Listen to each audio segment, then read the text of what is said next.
Hello everyone. आज lecture number 3 continue कर रहे हैं ऑपरेटर्स में। कल हमने पढ़ा था लॉजिकल ऑपरेटर्स, तो आई होप अरिथमेटिक ऑपरेटर सबको ओके होंगे। रिलेशनल ऑपरेटर, लॉजिकल ऑपरेटर, इतनी कहानी आप सभी लोगों को एकदम परफेक्टली ओके होगी। ठीक है, तो आज स्टार्ट करते हैं, उससे थोड़ा सा आगे बढ़ते हैं। तो आज हम पढ़ने वाले हैं मॉडिफाई ऑपरेटर। हालांकि कई स्टूडेंट इन ऑपरेटर्स को मॉडिफाई ऑपरेटर ना सोच के इंक्रीमेंट और डिक्रीमेंट ऑपरेटर के नाम से जानते हैं, but let's understand modify operator.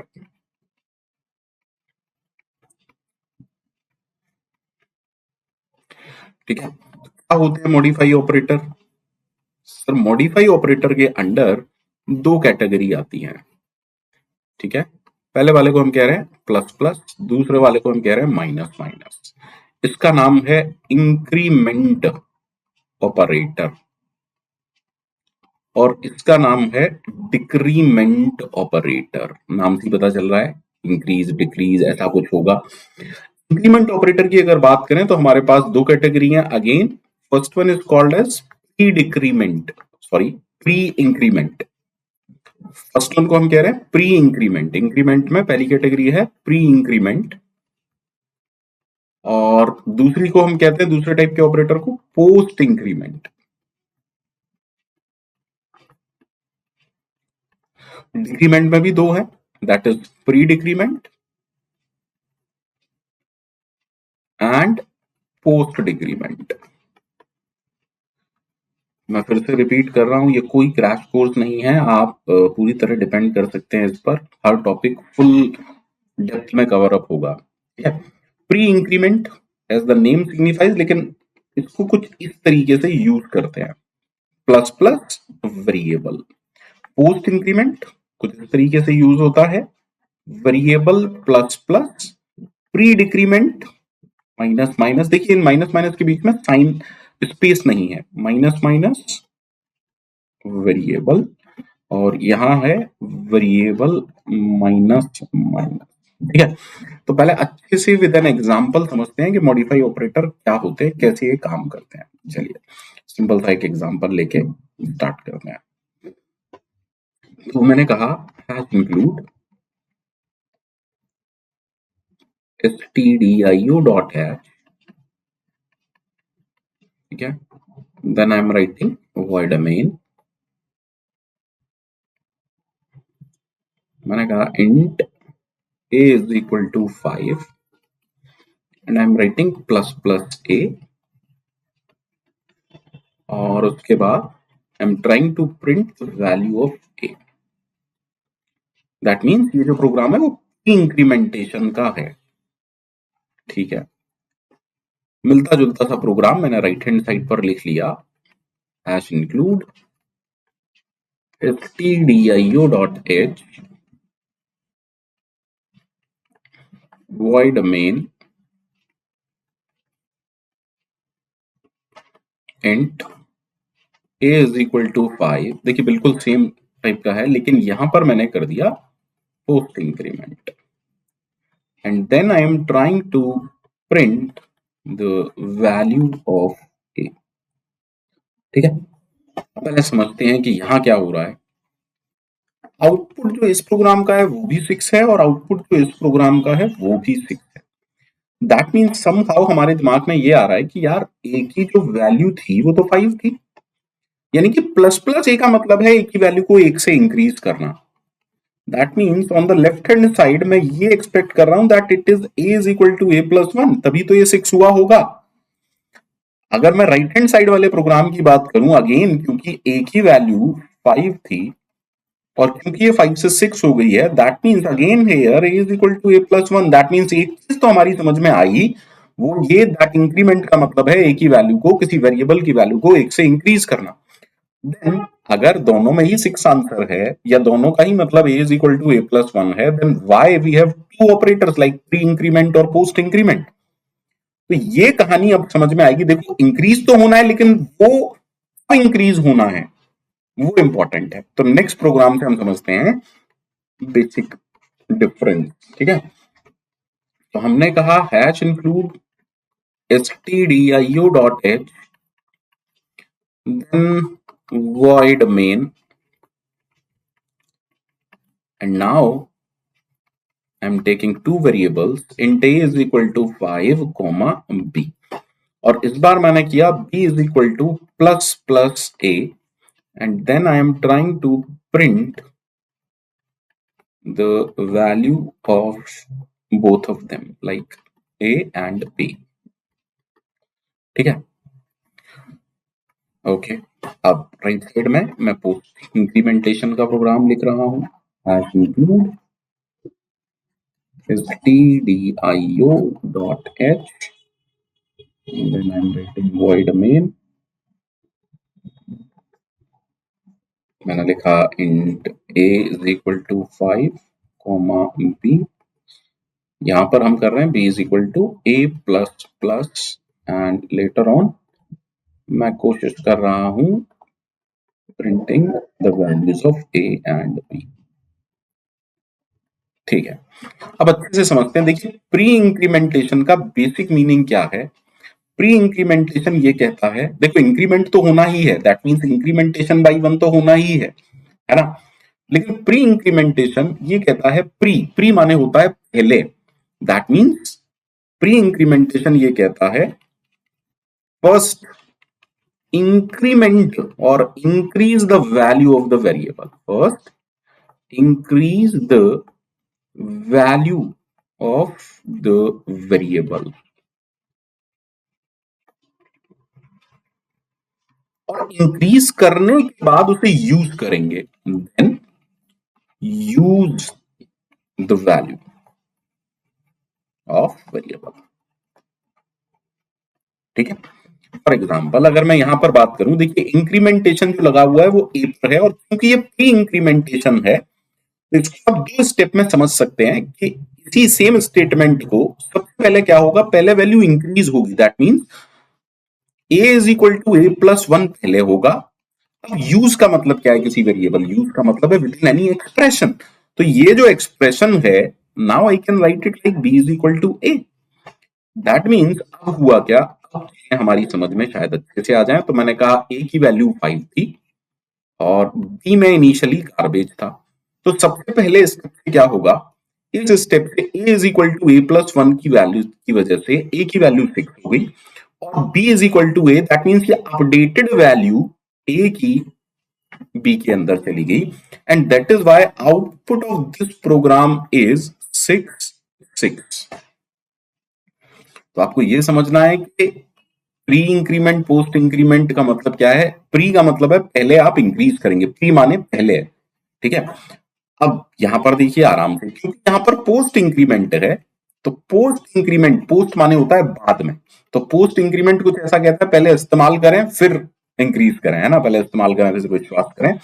तो पोस्ट इंक्रीमेंट क्या कह रहा है, first use the value of the variable, first use the current value of the variable, आप वैसे भी समझ सकते हैं, first use the value of variable. I hope यहां आपको दिख नहीं रहा होगा, तो मैं इसको थोड़ा सा मैं इसको दोबारा लिख देता हूं, डोंट वरी, ठीक है। मैं इसको नेक्स्ट पेज पे लिख देता हूं, या ठीक है ना। First use the value of variable, post का मीनिंग यहां आप समझे, पोस्ट का मीनिंग है first use the value of variable, use the value and then increase it or decrease it, वो डिपेंड करता है प्री इंक्रीमेंट पोस्ट इंक्रीमेंट किसकी हम बात कर रहे हैं, या डिक्रीमेंट इंक्रीमेंट किसकी हम बात कर रहे हैं, ठीक है। तो हमने क्या कहा यहां पर, हमने ये कहा कि इस स्टेटमेंट को अगेन मैं दो स्टेप में डिवाइड कर लेता हूं। पहले हम कह रहे हैं यूज करो, यानी कि ए को पहले यूज करेंगे, उसके बाद वैल्यू इंक्रीज करेगी, दैट मीन्स इस प्रोग्राम की अगर मैं बात करूं तो वेरिएबल ए के अंदर 5 था और एक वेरिएबल हमारे पास बी था जिसके अंदर गार्बेज वैल्यू थी। अब हमने क्या किया, हमने कहा कि पहले यूज कर लो, यानी कि b इज इक्वल टू ए का मतलब है यही वैल्यू b के अंदर कॉपी होगी, दैट इज वाई b के अंदर चला गया 5, and after this a will be incremented by 1, that is why output of this program is 6 5। ठीक है, तो इंपॉर्टेंट ये है कि इंक्रीमेंट तो होना है, लेकिन कब होना है वो इंपॉर्टेंट है। यूज करने से पहले, अगर यूज करने से पहले हो रहा है तो उसको हम प्री इंक्रीमेंटेशन कह रहे हैं, और यूज करने के बाद हो रहा है तो उसे हम पोस्ट इंक्रीमेंट कह रहे हैं। ठीक है, चलिए एक छोटा सा बेसिक सा एग्जांपल लेते हैं इतनी का। मैंने कहा चलिए लेते हैं hash include stdio.h, then I'm writing void main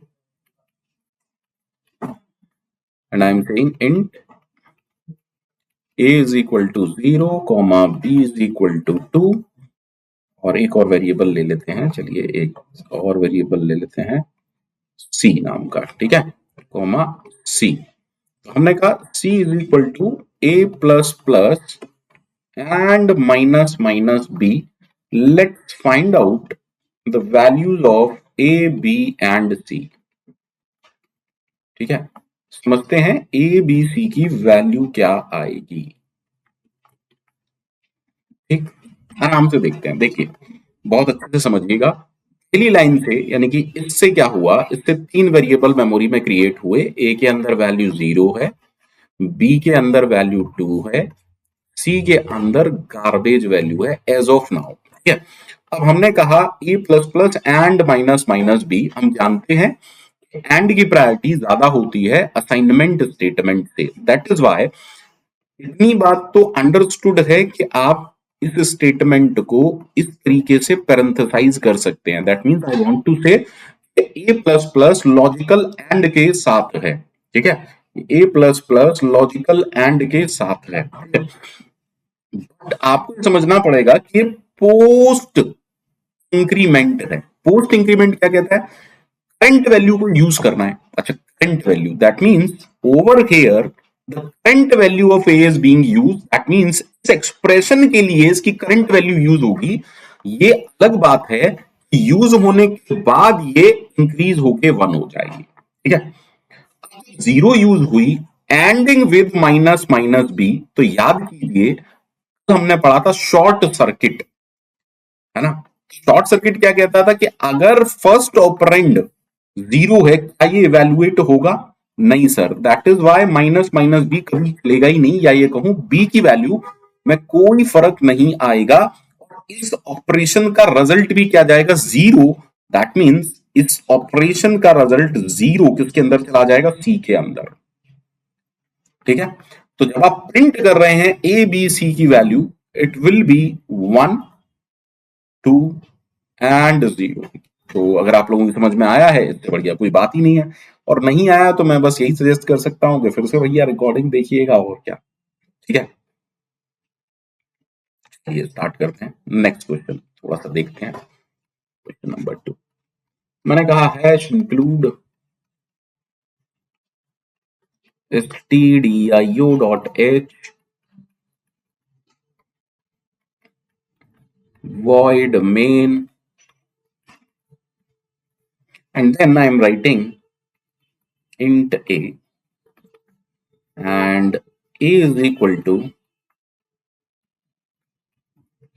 printf pan Pankaj ORing with, कभी कभार मैं स्टूडेंट के मन की बात लिख देता हूं, रावण एंडिंग विद सर। ठीक है, आप लोग नहीं कह पाते कभी कभार तो मैं लिख देता हूं, कोई दिक्कत नहीं है। अब पहले तो ये समझना पड़ेगा कि जो एक्सप्रेशन है उसकी वैल्यू क्या है। तो अगर कोई मेरे से कह रहा है कि आउटपुट क्या है, ठीक है, समझते हैं भैया आउटपुट क्या है।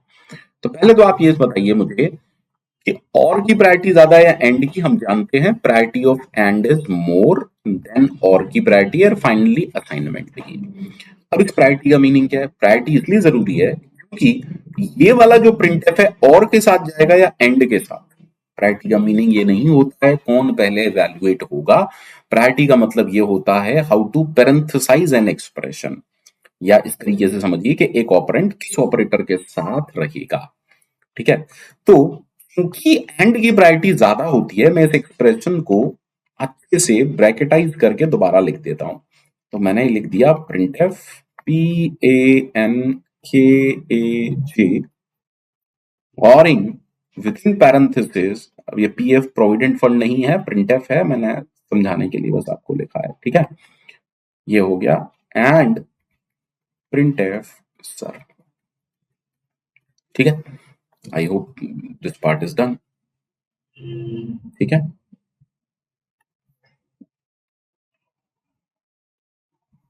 आई होप सबको समझ में आ रहा होगा इतना तो। ठीक है, अब देखिए, अगर मैं इस और की बात करूं तो और के लिए फर्स्ट ऑपरेंड कौन है? ये printf पंकज। और के लिए जो फर्स्ट ऑपरेंड है वो है पंकज। दैट मीन सबसे पहले तो ये चलना ही चलना है। ठीक है, तो हुआ क्या, पंकज प्रिंट कर दिया। क्योंकि इस printf ने 6 करेक्टर प्रिंट किए हैं, तो प्रिंट करने के बाद इसकी वैल्यू हो जाएगी 6 औरिंग विद ये पूरा एक्सप्रेशन। अगर आप लोगों ने थोड़ा भी कल की क्लास की है तो आपको इतना अच्छे से समझ में आ गया होगा कि लॉजिकल और का अगर फर्स्ट ऑपरेंड नॉन जीरो है, ये इवैल्यूएट नहीं होता है। बिकॉज लॉजिकल ऑपरेटर कहते ही है कि अगर एक भी ऑपरेंड मेरा नॉन जीरो होगा तो मेरा आंसर 1 है। दैट इज वाई ये चलेगा ही नहीं, और ए के अंदर जो वैल्यू असाइन होगी वो होगी 1। एवरीवन, आर यू फॉलोइंग और नॉट? ठीक है, अब देखो ये पूरा स्टेटमेंट एग्जीक्यूट कर गया। अब उसके बाद जब आप printf a करोगे तो a की वैल्यू 1 होगी। That is why what is the output of this program? इस प्रोग्राम का आउटपुट है PANKAJ1। ठीक है, उम्मीद करता हूं सबको इतनी कहानी अच्छे से समझ में आ रही होगी। नहीं आ रही है तो सोचने वाला विषय है, या फिर मैं आपके लिए सही फैकल्टी नहीं हूँ। ठीक है, कोशिश करते हैं चलिए कुछ और क्वेश्चन सॉल्व करने की। मान लीजिए मैंने कहा int a is equal to 1, b is equal to 2, c is equal to 0, d, and I write a statement like d is equal to a minus minus ending with minus minus b oring with plus plus c। ठीक है, and then हमने कहा printf %d %d %d %d A B C D। मैं recommend करूंगा please pause the video को pause करें और उसके बाद पहले खुद से इसे सॉल्व करने की कोशिश करें। ठीक है, मैं क्वेश्चन को यहां लिख दे रहा हूं ताकि चीजें आसान हो जाए। ठीक है, ये अब क्वेश्चन को समझते हैं। भाई हमने कहा कि हमारे पास एक वेरिएबल है a जिसकी वैल्यू है 1, एक वेरिएबल है b जिसकी वैल्यू है 2, एक वेरिएबल है c जिसकी वैल्यू है 0, एक वेरिएबल है d जिसकी वैल्यू है गार्बेज। ठीक है, हमारा जो एक्सप्रेशन है वो कुछ ऐसा है, d is equal to a minus minus and minus minus b और इन विद प्लस प्लस c। तो पहले हमें ये समझना पड़ेगा कि मैं इसको ब्रैकेटाइज कैसे करूं या इसको पैरेंथेसाइज कैसे करूं। ठीक है, अब देखो एंड की प्रायोरिटी इक्वल और से ज्यादा है। ठीक है, तो ये जो माइनस माइनस बी है ये और के साथ होगा या एंड के? पक्का एंड के साथ है। दैट मीन्स मैं इसको इस तरीके से पैरेंथेसाइज कर सकता हूं, यानी कि इस लॉजिकल और के लिए जो फर्स्ट ऑपरेंड है वो ये बन जाएगा। ठीक है, दैट मीन्स सबसे पहले ये पूरा सॉल्व होगा, उसमें भी पहले a माइनस माइनस। अब देखो a माइनस माइनस क्योंकि पोस्ट डिक्रीमेंट है, दैट मीन्स a की सेम वैल्यू हम यूज करेंगे इस एक्सप्रेशन के अंदर, और a की वैल्यू है 1। ये अलग बात है कि यूज करने के तुरंत बाद ये 0 हो जाएगी। एंड अब देखिए क्योंकि ये नॉन जीरो है, दैट मीन्स ये वाला सेकंड ऑपरेंड इवैल्यूएट होगा। अब क्योंकि ये प्री डिक्रीमेंट है, दैट मीन्स b की वैल्यू पहले डिक्रीज हो जाएगी, डिक्रीज होके 1 हो जाएगी, और उसके बाद ये वैल्यू यूज होगी। अब हमारा जो एक्सप्रेशन है वो कुछ ऐसा है, d is equal to something like this. अब देखिए आराम से समझिए, 1 and 1 1 and 1 that is non-zero and non-zero that is true and true. That is why इस जो parenthesis की वैल्यू है वो 1 आ जाएगी, oring with प्लस प्लस सी। ठीक है, फाइनली अब मेरे पास कुछ ऐसा एक्सप्रेशन है, अगर आपको याद हो शॉर्ट सर्किट इवैल्यूएशन, लॉजिकल और का फर्स्ट ऑपरेंड अगर ट्रू या नॉन जीरो होता है, सेकंड ऑपरेंड इवैल्यूएट ही नहीं होता है। बिकॉज लॉजिकल और कहता ही है कि अगर मेरा एक भी operand, if at least one operand is non zero, my result is true and my output is one. That is y plus c evaluate ही नहीं होगा और इस पूरे का रिजल्ट 1 डी के अंदर चला जाएगा। Please try to understand. और फाइनली जब आप वैल्यूज को प्रिंट कर रहे हो तो ए बी सी डी की वैल्यूज प्रिंट होंगी 0 1 0 1। तो इंपॉर्टेंट है कि आप प्रायोरिटी का मतलब क्या समझ रहे हो। प्रायोरिटी का मतलब ये नहीं होता है कि कौन पहले इवैल्यूएट होगा। प्रायोरिटी का सिंपल शब्दों में मतलब ये है हाउ टू पैरेंथेसाइज एन एक्सप्रेशन। देखो, अगर कोई भी एक्सप्रेशन पैरेंथेसाइज करना आप जानते हो तो उसका आंसर तो 5th क्लास का बच्चा भी दे सकता है। प्रॉब्लम यह है कि हम प्रायोरिटी का मतलब ही कुछ गलत समझ जा रहे हैं, हम प्रायोरिटी का मतलब बहुत अलग समझ जा रहे हैं, ये है असली प्रॉब्लम। ठीक है, तो उम्मीद करता हूं मॉडिफाई ऑपरेटर हमारी सभी लोगों की समझ में अच्छे से बेहतरीन रूप से आ गए होंगे। ठीक है, नेक्स्ट थोड़ा सा आगे बढ़ते हैं और नेक्स्ट ऑपरेटर्स को पढ़ने के लिए, क्योंकि नेक्स्ट जो ऑपरेटर है वो है बिटवाइज ऑपरेटर, तो उनको समझने के लिए हमें थोड़ी सी जानकारी नंबर सिस्टम की करनी पड़ेगी। ठीक है, number system. Now you need to understand number system. अब देखो, मैथमेटिक्स में बचपन से लेके 12वीं क्लास तक, योर 12th क्लास, आपने सिर्फ एक ही नंबर सिस्टम पढ़ा जिसको हम कहते हैं decimal number system. Are you following me? अब डेसिमल, इंग्लिश में जो डेसी शब्द होता है उसका मीनिंग होता है 10। ये जो डेसी होता है उसका मीनिंग होता है 10। दैट इज, ये एक ऐसा नंबर सिस्टम है जहां पर 10 सिंबल्स यूज होते हैं एंड यूजिंग दोस 10 सिंबल्स हम सारे नंबर्स को रिप्रेजेंट करते हैं। अब वो 10 सिंबल कौन से हैं? 0 1 2 अप टू 9। तो इन 10 सिंबल्स की हेल्प से हम सारे नंबर्स को रिप्रेजेंट करते हैं। ऐसे नंबर सिस्टम को हम कहते हैं डेसिमल नंबर सिस्टम। ठीक है, आराम से समझिएगा इसको। हालांकि 5वीं क्लास के सारे कॉन्सेप्ट हैं, बट ठीक है, पढ़ाना मेरा काम है, फॉर्मेलिटी है। हालांकि नंबर सिस्टम सभी बच्चों को पता ही होना चाहिए, इंजीनियरिंग के हैं आप लोग। अगर मैं आपसे बोलूं कि ये एक नंबर है, इसकी वैल्यू क्या है, मैंने एक डेसिमल नंबर लिखा, तो आप कहेंगे इसकी वैल्यू तो 3 है सर। क्या सर, मजाक कर रहे हो? ठीक है, अब देखिए, मैंने इसके आगे एक नया सिंबल अटैच किया। आई अटैच द न्यू सिंबल। अब ये न्यू सिंबल 4 है। अच्छे से समझिएगा, जब भी आप एक नंबर में एक नया सिंबल ऐड करेंगे, पहले 3 1 प्लेस पे था, 3 एक प्लेस खिसक गया, दैट मीन्स 3 10th प्लेस पर आ गया, है ना। इसीलिए अब इसकी वैल्यू क्या है? इसकी वैल्यू क्या है? इसकी वैल्यू है 3, क्योंकि 10th प्लेस पर है, that is 10 raised to the power 1, और 4 यूनिट प्लेस पर है, इसीलिए, एंड सारे लोग जानते हैं इसको, it is 30 + 4, that is why इसे 34 कहते हैं।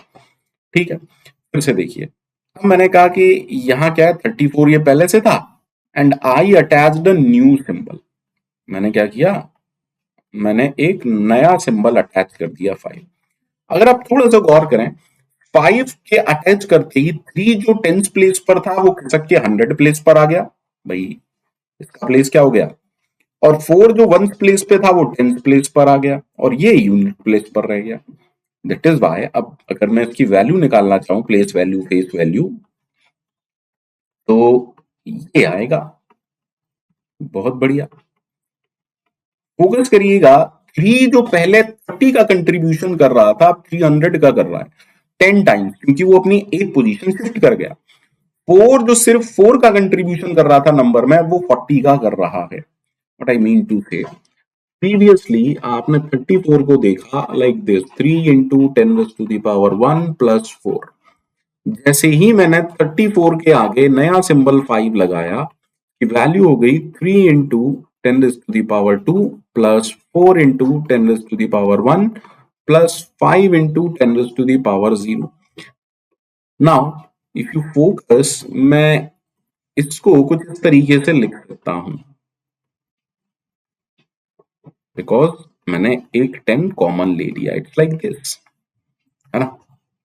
ऑफ कोर्स अगर आप देखें ये ओल्ड वैल्यू ही तो है नंबर की। That means what I am trying to say, किसी नंबर की न्यू वैल्यू क्या हो रही है, जो भी उसकी ओल्ड वैल्यू है उसको मैं मल्टीप्लाई कर दूं अगर 10 से, plus what ever new symbol आपने अटैच किया है। हालांकि ऐसा लग रहा होगा ये तो बहुत बेसिक चीज है, बट आप लोग कभी इसे यूज नहीं करते, है ना, इसलिए मैं बता रहा हूं। ठीक है, तो अगर कोई नंबर है, उसकी कुछ वैल्यू है, उसके आगे आपने नया सिंबल लगाया है, तो उसकी नई वैल्यू हो जाती है पुरानी value multiply by 10 plus new symbol. अब ये मल्टीप्लाई बाई 10 क्यों हो रहा है? क्योंकि हम डेसिमल नंबर सिस्टम की बात कर रहे हैं। डेसिमल नंबर सिस्टम की बात कर रहे हैं, और डेसिमल में जो बेस होता है वो बेटा 10 होता है। ठीक है, चलिए आगे बढ़ते हैं। डेसिमल नंबर सिस्टम आप सारे लोग जानते हैं। ठीक है, अब हमने कहा नेक्स्ट जो नंबर सिस्टम होता है वो होता है बाइनरी नंबर सिस्टम, है ना। भाई जैसे ही कंप्यूटर साइंस जिंदगी में आई तो हमारे पास एक नया नंबर सिस्टम आ गया, इससे बढ़िया तो, है ना, पहले ही थे, एक ही नंबर सिस्टम था, बाइनरी नंबर सिस्टम। बाई माने होता है दो, तो ये ऐसा नंबर सिस्टम है जहां पर सिर्फ दो सिंबल की हेल्प से सारे नंबर्स को रिप्रेजेंट किया जाता है, और वो दो नंबर हैं 0 एंड 1। Binary number system. ठीक है, पहले समझ लेते हैं कि अगर देखो बचपन से लेके 12th तक तो हमें डेसिमल नंबर सिस्टम आता था। What we know is decimal number system. हमें जो आता था वो ये आता था। कंप्यूटर साइंस ब्रांच जाते ही अब हमें क्या कहा गया कि यार एक नया नंबर सिस्टम है, that is called as binary number system. तो अगर हमें कोप अप करना है, चीजें समझनी है, तो मुझे दो चीजें आनी चाहिए। अगर मेरे को डेसिमल नंबर सिस्टम गिवन है तो उसे बाइनरी में कैसे कन्वर्ट करते हैं, पहली। और अगर बाइनरी नंबर गिवन है तो उसे डेसिमल में कैसे कन्वर्ट करते हैं। तो वन बाई वन हम दोनों चीजें देखते हैं। ठीक है, सिंपल सा फंडा है। पहले देखते हैं डेसिमल टू बाइनरी कन्वर्जन। हालांकि ये बहुत बेसिक चीज है, मुझे नहीं पढ़ानी चाहिए, बट ठीक है। डेसिमल टू बाइनरी, मान लीजिए मेरे पास एक नंबर है 23। मैं इसको इस तरीके से लिखते हैं, इन जनरल डिजिटल लॉजिक में इसको इस तरीके से लिखते हैं। ये 10 का मतलब है कि हमारा ये 23 किस नंबर सिस्टम में है, डेसिमल नंबर सिस्टम में। ठीक है, और हम इसको कह रहे हैं कि मुझे इसका बाइनरी निकालना है। अब ये 2 का मतलब क्या है, हम कह रहे हैं बाइनरी नंबर सिस्टम। ठीक है, तो आप ऐसा आराम से समझिएगा, बड़ा सिंपल सा प्रोसेस है। बाइनरी में कन्वर्ट करने के लिए हमें सिंपल एक काम करना है, और वो काम क्या है, वो काम है इस 23 को डिवाइड करेंगे 2 से। भाई बाइनरी में सिर्फ 0 1 आते हैं, अगर मैं किसी नंबर को 2 से डिवाइड करूंगा तो रिमाइंडर क्या बचेंगे, सिर्फ 0 एंड 1। तो मैंने 23 को 2 से डिवाइड किया। अब डिवीजन भी अगर आप नहीं जानते हैं तो भैया कुछ हो ही नहीं सकता है। तो यहाँ क्या आएगा, क्वोशंट कितना आएगा, 11 times 22 and the reminder is 1। तो हमें यहाँ रिमाइंडर नोट करते हुए जाना है और यहाँ क्वोशंट लिखना है। तो 23 को 2 से डिवाइड किया, क्वोशंट आया 11 और रिमाइंडर आया 1। जो काम मैंने 23 के साथ किया था वही काम मैं 11 के साथ करूंगा। That means I will divide 11 by 2, quotient आएगा 5 and the reminder would be 1। तो मैंने कहा कि 2 से डिवाइड किया 11 को, क्वोशंट आया 5 एंड रिमाइंडर वुड बी 1। फिर मैं 5 को डिवाइड करूंगा, अब 2 2 जा 4 होता है, तो यहां पर क्वोशंट आ गया 2, रिमाइंडर आया 1। फिर मैं 2 को जब 2 से डिवाइड करूंगा, ये 1 टाइम जाएगा एंड द रिमाइंडर इज 0। अब देखिए यहां पर थोड़ा सा बच्चों को कंफ्यूजन होता है। अगर आप 1 को 2 से डिवाइड करोगे तो डोंट से 1 टाइम, नहीं, अगर आप 1 टाइम भी करोगे तो 1 से बड़ी वैल्यू हो जाएगी। अब डिवीजन तो सारे लोग जानते हैं।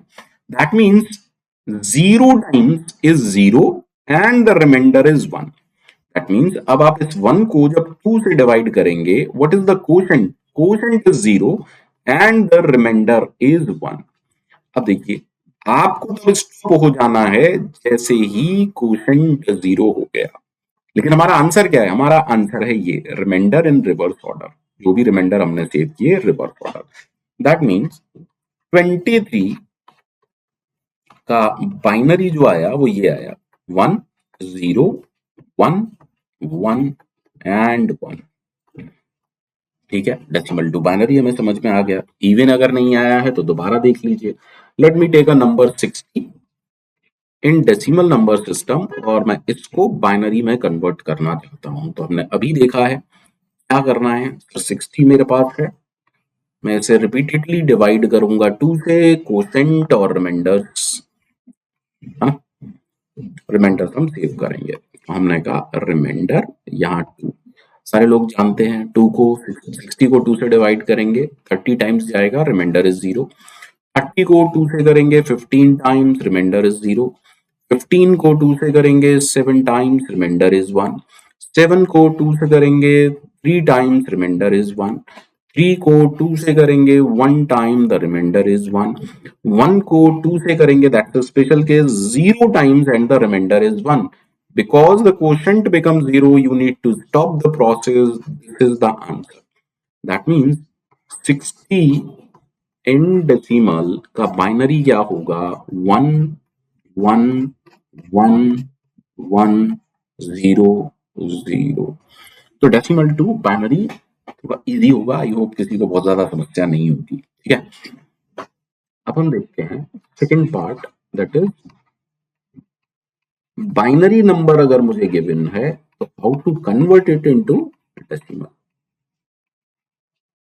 अब देखो, डेसिमल में सारी चीजें जो होती हैं, पावर्स होती हैं, वो 10 की यूज होती हैं क्योंकि बेस होता है 10। तो बाइनरी में किसकी यूज होंगी? सर बाइनरी में यूज होंगी 2 की।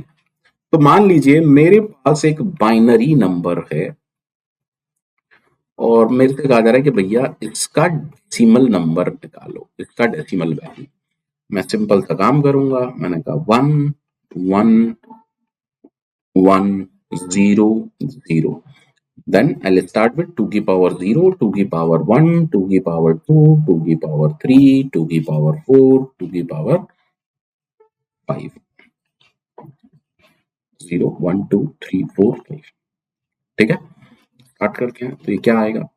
1 इंटू 2 की पावर 5 प्लस 1 इंटू 2 की पावर 4 प्लस 1 इंटू 2 की पावर 3 प्लस 1 इंटू 2 की पावर 2 प्लस 0। हालांकि 0 का मल्टीप्लाई आप किसी में भी करें वो 0 ही होने वाला है, लिखना नहीं चाहिए, बट अभी के लिए लिख दे रहा हूं। अब देखिए 2 की पावर 5 होता है 32, ये आ गया 32, ये होगा 16, ये होगा 8, ये होगा 4 and then we have 0 plus 0। तो ये क्या हो गया? 48 plus 12 which is 60। That means, अच्छा ये वेरीफाई भी कर सकते हैं क्योंकि जस्ट अभी जो हमने एग्जांपल लिया था, जब 60 को बाइनरी में कन्वर्ट किया था तो ये था, तो जब इसी बाइनरी का मैं डेसिमल निकालूंगा तो 60 आ रहा है। That means everything is okay. ये एक और एग्जांपल लेते हैं। मान लीजिए मैंने लिखा 1 0 1 1 1 and it is written in binary and मुझसे पूछा जा रहा है कि इसका डेसिमल क्या है। ठीक है, मैं भाई सिंपल सा काम करूंगा, 1 0 1 1 1। तो मैंने लिखा 2 की पावर 0, 2 की पावर 1, 2 की पावर 2, 2 की पावर 3, 2 की पावर 4। तो अगर वैल्यू निकालेंगे तो क्या आएगा? 1 इंटू 2 की पावर 4 प्लस 0 इंटू 2 की पावर 3 प्लस 1 इंटू 2 की पावर 2 प्लस 1 इंटू 2 की पावर 1 प्लस 1 इंटू 2 की पावर 0। तो ये क्या आ गया? 16 plus 0 plus 4 plus 2 plus 1। That is 16 plus 7, it is 23. That means 10111 written in binary, इसकी डेसिमल वैल्यू जो है वो है 23। और आप इसको वेरीफाई भी कर सकते हैं क्योंकि मैंने जो फर्स्ट एग्जांपल लिया था डेसिमल टू बाइनरी का, उसमें 23 का बाइनरी आया था 10111। तो जब मैं 10111 की डेसिमल वैल्यू निकालूंगा तो 23 आएगी, ऑफ कोर्स आनी चाहिए। ठीक है, तो दैट मीन्स अब हम जानते हैं how to convert decimal to binary as well as binary to decimal. हमने क्यों पढ़ा? क्योंकि नेक्स्ट ऑपरेटर्स हैं वो है bitwise operator, that means उनके लिए बाइनरी वैल्यूज पर आपको काम करना पड़ेगा। But before moving ahead let me tell you something जो कि हम डेसिमल नंबर सिस्टम में भी देख चुके हैं। ठीक, समझिएगा। लेट अस सपोज मैंने एक नंबर लिखा 100, ये बाइनरी में लिखा हुआ है। मैं अगर आपसे इसकी वैल्यू पूछूं, it is written in binary number, तो हम लोग जानते हैं कि इसकी वैल्यू 4 है। अगर आप नहीं जानते तो ऐसे निकाल लीजिए, 2 की पावर 0, 2 की पावर 1, 2 की पावर 2, तो ये हो जाएगा 1 इंटू 2 की power 2 plus 0 into something is 0, हालांकि मुझे नहीं लिखना चाहिए, 0 इंटू 2 की पावर 0, सो इट इज 4। तो इसकी वैल्यू है 4। ठीक है, आई होप ठीक है। देन मैंने सेम नंबर में, दैट इज 100, तो बाइनरी पहले से था, सेम नंबर में मैंने एक नया सिंबल अटैच किया 0। अब मैं पूछूं इसकी वैल्यू क्या है, तो आप कहेंगे इसकी वैल्यू 8 है। क्यों? निकालना चाहते हो तो निकाल लीजिए, 1000। तो अभी 2 की पावर 0, 2 की पावर 1, 2 की पावर 2, 2 की पावर 3, तो भाई ये सारे तो जीरो ही हैं, दैट मींस इसका आंसर क्या आएगा? 1 इंटू 2 की पावर 3, दैट इज 8। अच्छा, फिर से देखते हैं और समझते हैं। हमें पता है कि 1000 रिजल्ट है 8।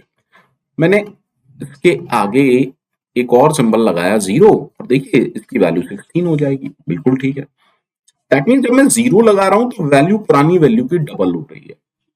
ऐसा क्यों? मैंने डेसिमल में आपको समझाया था, यहाँ पर फिर बता दे रहा हूं, समझिए। अच्छा, एक बार और देख लेते हैं जरा इसको अच्छे से। मैंने कहा चलिए बाइनरी नंबर लेते हैं कोई और उसकी वैल्यू निकालेंगे। अब मैंने कहा मेरे पास बाइनरी नंबर है 100, तो इसकी वैल्यू है 4। ठीक है, अब इस 100 के आगे मैंने 1 लगा दिया। जरा इसकी वैल्यू निकालिए, इसकी वैल्यू 9 आएगी। 1001, क्योंकि ये हो गया 2 की पावर 0, ये हो गया 2 की पावर 1, ये हो गया 2 की पावर 2, ये हो गया 2 की पावर 3। तो क्या आएगा? 1 इंटू 2 की पावर 3, देखो इससे मतलब नहीं है, इससे मतलब नहीं है, प्लस 1 इंटू 2 की पावर 0, तो ये आएगा 8 प्लस 1 9। ठीक है, 1001 की वैल्यू मुझे पता है 9 है, मैंने फिर से इसके आगे एक 1 लगा दिया। आप देखेंगे इसकी वैल्यू जो है वो 9 का डबल प्लस 1, यानी कि 18 प्लस 1 19 हो जाएगी।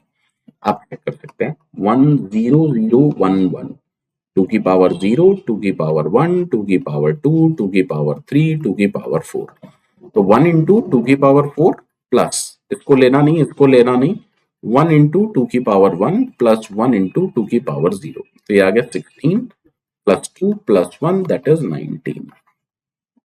What I am trying to say, जो मैं कहना चाहता हूँ अच्छे से समझिए।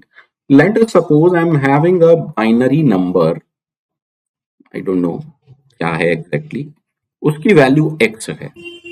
If I append a zero, अगर मैं इसके आगे 0 लगाता हूं तो इसकी नई वैल्यू हो जाएगी पुरानी वैल्यू का डबल प्लस जो भी सिंबल आपने अटैच किया। अब 2x प्लस 0 तो 2x ही होगी ना। यानी कि हम ये कह रहे हैं फर्स्ट स्टेटमेंट कि अगर किसी बाइनरी नंबर के आगे आप एक 0 लगाओगे तो उसकी वैल्यू डबल हो जाती है। ये हमने देखा, देखो 100, इसकी वैल्यू थी 4, जैसे ही मैंने इसके आगे एक और 0 लगाया इसकी वैल्यू 8 हो गई, जैसे ही मैं इसके आगे एक और 0 लगाऊंगा इसकी वैल्यू 16 हो जाएगी। ठीक है, and if I am having any binary number whose value is x and if I append a 1, अगर मैं उसके आगे 1 लगाता हूं तो उसकी वैल्यू हो जाती है पुरानी वैल्यू का डबल प्लस 1। दैट मीन्स अगर मेरे पास ये नंबर है, इसकी वैल्यू है 4, अब अगर मैं इसके आगे 1 लगाऊंगा तो इसकी वैल्यू 4 का डबल 8 नहीं होगी, उसमें एक और जोड़ दीजिए, दैट इज 9। दैट मीन्स अब इसकी वैल्यू 9 है, इसके आगे एक और 1 लगाऊंगा तो 9 का डबल 18 प्लस 1, दैट इज इसकी वैल्यू हो जाएगी 19। ठीक है, थोड़ा सा समझते हैं मैं क्यों बता रहा हूँ, एक बार पेज पढ़ लेते हैं। मान लीजिए मैंने आपसे कहा कि find the value of this number, ठीक है, ठीक, तो आराम से समझिएगा। 1 का मतलब तो 1 ही होता है, that means value till now is 1। अब क्योंकि इसके आगे 0 लगा हुआ है तो पुरानी वैल्यू का डबल कर दीजिए, that means value till now becomes 2।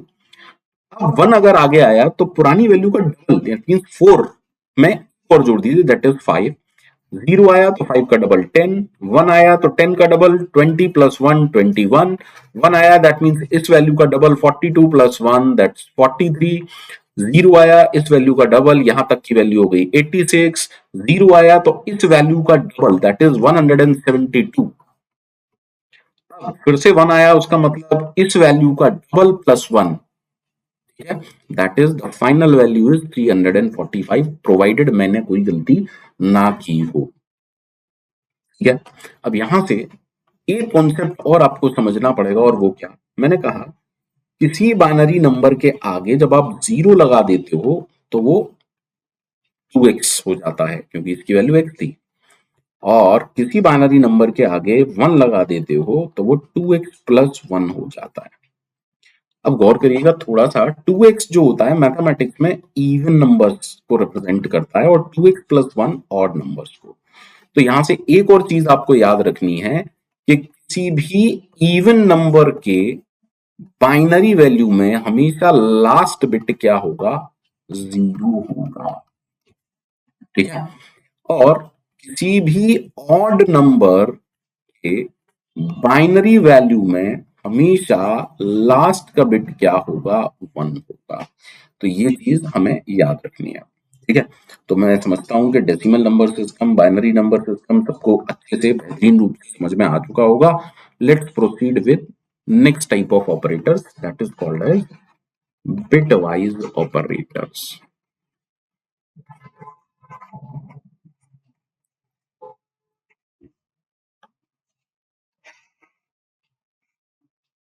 Bitwise operator, 6 तरह के बिटवाइज ऑपरेटर हमें पढ़ने हैं। पहला है bitwise and, bitwise and, then bitwise or, bitwise or, then we have bitwise XOR,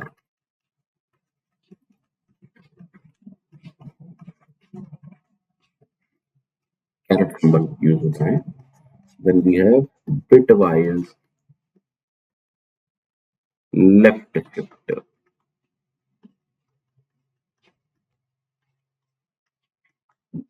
then we have bitwise right shift operator, and we have complement operator। ठीक है, या आप बिटवाइज कॉम्प्लीमेंट कुछ भी आप कहना चाहते हैं, बिटवाइज नॉट भी कह देते हैं, तो सिंपल शब्दों में लेके चलते हैं, दैट बिटवाइज नॉट। और जो टिल्ड साइन होता है, देखिए एस्केप नीचे होता है ज्यादातर बोर्ड में मेरे ख्याल से, तो इसको कहते हैं टिल्ड साइन। ठीक है, अब कमिंग टू दीज ऑपरेटर्स, यहां से यहां तक दैट मींस ये 5 ऑपरेटर बाइनरी ऑपरेटर्स हैं, these are binary operators, but coming to bitwise not, it is a unary operator। एक ऐसा ऑपरेटर है, ये यूनरी ऑपरेटर है। ठीक है, दैट मीन्स इन सबको दो दो ऑपरेंड चाहिए होते हैं, बट बिटवाइज नॉट को सिर्फ एक ऑपरेंड चाहिए होता है। चलिए स्टार्ट करते हैं।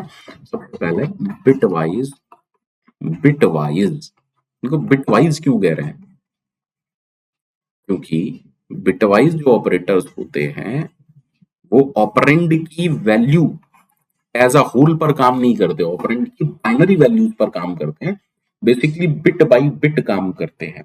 ठीक, पहले समझ लेते हैं। मान लीजिए मेरे पास 2 बिट हैं, बिट बाइनरी में एक डिजिट को बिट कहते हैं, बाइनरी में एक डिजिट को बिट कहते हैं। तो अगर मेरे पास 2 बिट हैं तो उनके लिए 4 चॉइस हो सकती हैं।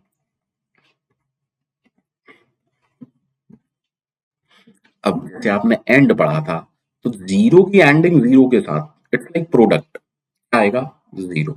अगर एक भी 0 है, क्या रिजल्ट आने वाला है, 0। एक भी जीरो है, क्या रिजल्ट आने वाला है? जीरो। यानी कि when both bits are one then only the resultant bit is one.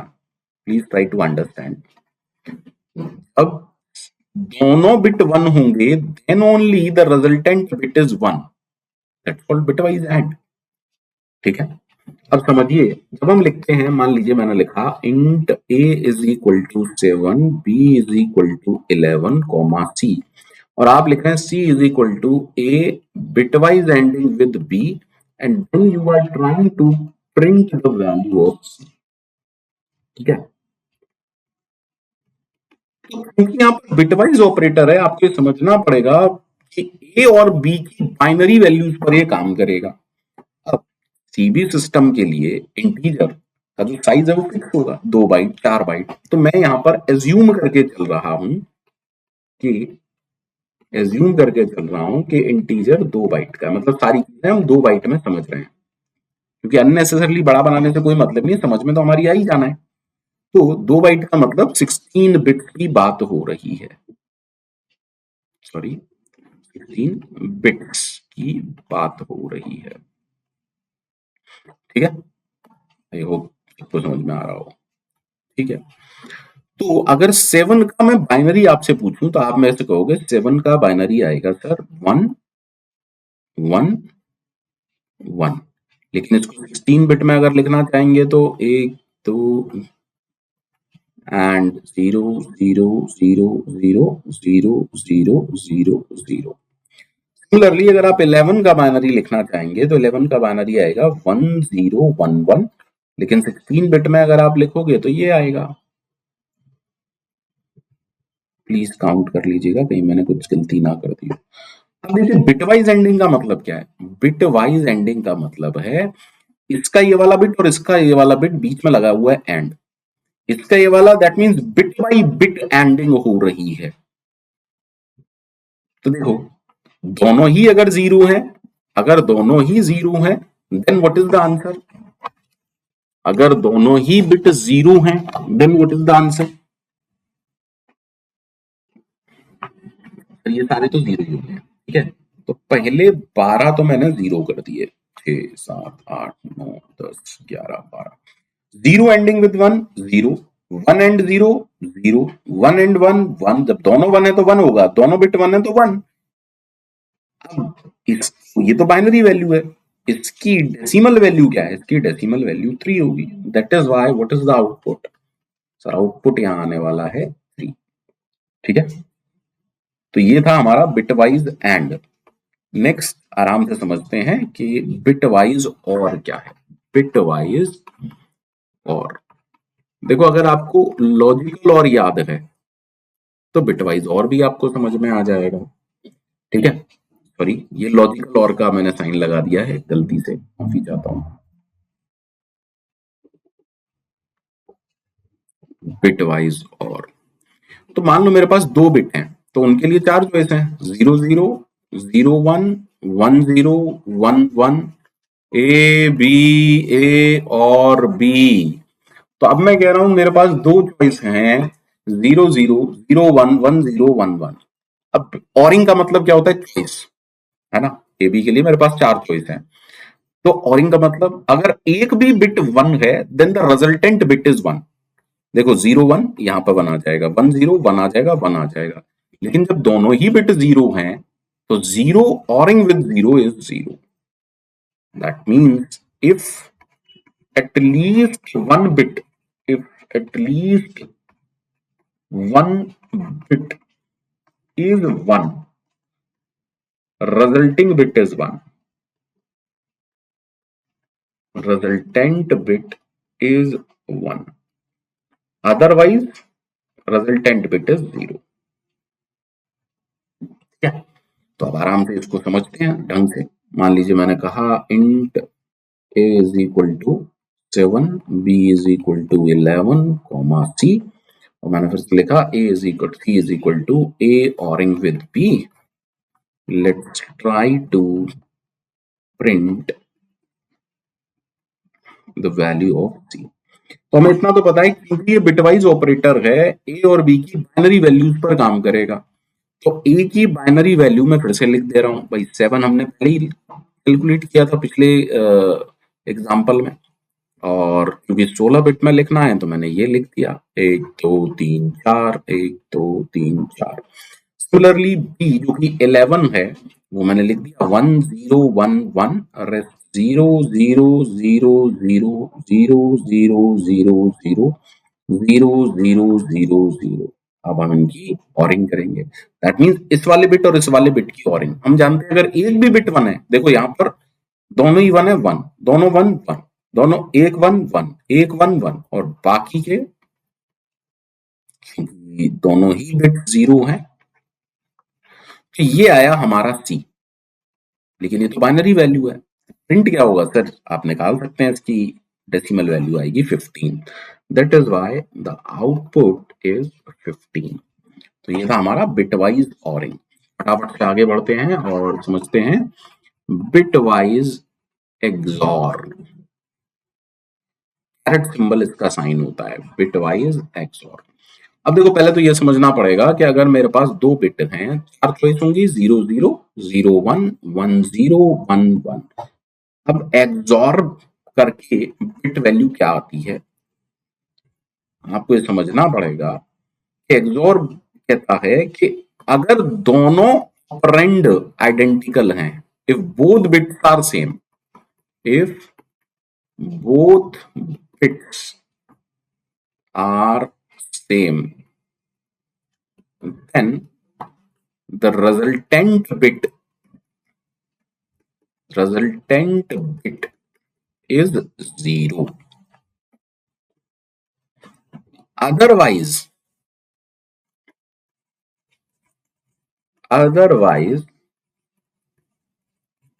resultant bit is 1। सही है यार, ये तो कह रहा मतलब अगर डिफरेंट बिट होंगे तो आंसर मेरा 1 है। ठीक है, सेम एग्जांपल लेते हैं। मान लीजिए मैंने कहा int a is equal to 7, b is equal to 11, c, and I write it like c is equal to a XOR b, and let me print the value of, ठीक है, कहा कि c की वैल्यू प्रिंट करते हैं। Again मुझे a का binary निकालना पड़ेगा, एंड इट इज 0 1 1 1 0 0 0 0 0 0 0 0 0 0 0 0। देन मैंने कहा b 11 विच इज 1 0 1 1 0 0 0 0 0 0 0 0 0 0 0 0। अब मैं इनकी क्या करूंगा, एक्सॉरिंग।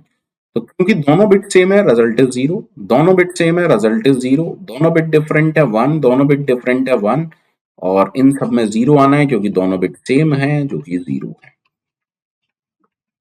दैट मीन्स फाइनली सी की वैल्यू भी आई, लेकिन ये तो बाइनरी है, इसकी डेसिमल वैल्यू क्या आएगी, 8 और 4 12। So what is the output? The output would be 12। मेरे हिसाब से बिटवाइज एंड, बिटवाइज और, बिटवाइज एक्सॉर कोई बहुत ज्यादा टफ चीज नहीं है, करता हूँ सबको समझ में आ गई होंगी। तो हम आगे बढ़ते हैं bitwise left shift operator. Bitwise left shift operator, ये सिंबल है। तो पहले तो हमें ये समझना पड़ेगा that it is a binary operator. ये कैसा ऑपरेटर है? ये बाइनरी ऑपरेटर है। That means it require two operand. For example हमने कहा सिंबल तो ये है, अब मैंने कहा, मैंने कुछ ऐसा लिखा, इसका मतलब है देखो पहला ऑपरेंड तो ये बताता है किसको शिफ्ट करना है, ठीक है, that means it is nothing but left shift, किसको, लेफ्ट शिफ्ट 5। और दूसरा ऑपरेटर ये बताता है, दूसरा ऑपरेंड ये बताता है हाउ मेनी टाइम्स, तो कितनी बार लेफ्ट शिफ्ट करना है, 2 टाइम। किसको करना है, 5 को। Please understand, if I write something like this, इसका मतलब क्या है, पहला ऑपरेंड ये बोल रहा है लेफ्ट शिफ्ट करना है 7, और दूसरा ऑपरेंड ये बता रहा है हाउ मेनी टाइम्स, 5 टाइम्स। तो इतनी कहानी सबको क्लियर है that it is a binary operator. चलिए थोड़ा सा आगे बढ़ते हैं। लेट अस सपोज मैंने लिखा hash include stdio.h void main and write like int a is equal to 5 comma b. मैंने लिखा b is equal to a left shift one time and then I am trying to print the value of a. ठीक है। अब क्योंकि ये left shift operator जो भी है ये भी एक बिटवाइज ऑपरेटर है, दैट इज वाई ये बाइनरी पर काम करेगा, है ना। बाइनरी वैल्यू 5 की हम जानते हैं 101 होती है। तो let me do it, 2 byte में समझ लेते हैं। 1 2 3 4 5 6 7 8 2 3 4 5 6। ठीक है, तो हमने कहा हमने कहा 101 और बाकी सारे 0।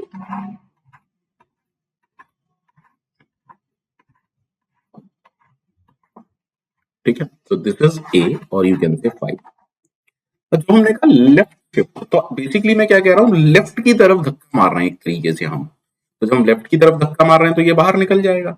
ठीक है, so this bit will be popped out,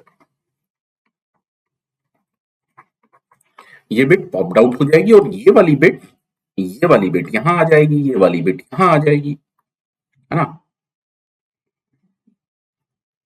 That means what I mean to say is 2 3 4 5 6 7 8 9 10 11 13 14। That means ये वाली बिट जो है वो यहां आ गई। ओके, ये वाली बिट यहां आ गई, दैट इज 0। ये वाली बिट यहां आ गई 0। ये वाली बिट यहां आ गई। ओके, ये वाली बिट शिफ्ट होकर यहां आ गई। ये वाली बिट यहां आ गई। ये वाली बिट यहां आ गई। ये वाली बिट यहां आ गई। ये वाली बिट यहां आ गई एंड लाइकली सारी बिट शिफ्ट हो गई। ये 1, ये हो गया 0, ये हो गया 1। अब ये जो एम्प्टी स्पेस है ये फिल हो जाएगा 0 से।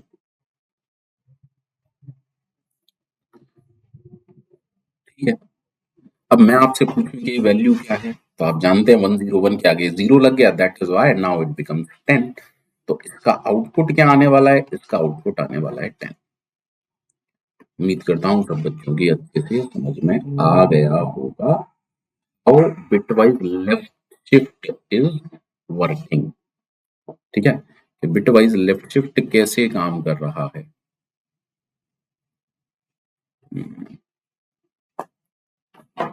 ठीक है, चलिए देखते हैं, समझते हैं।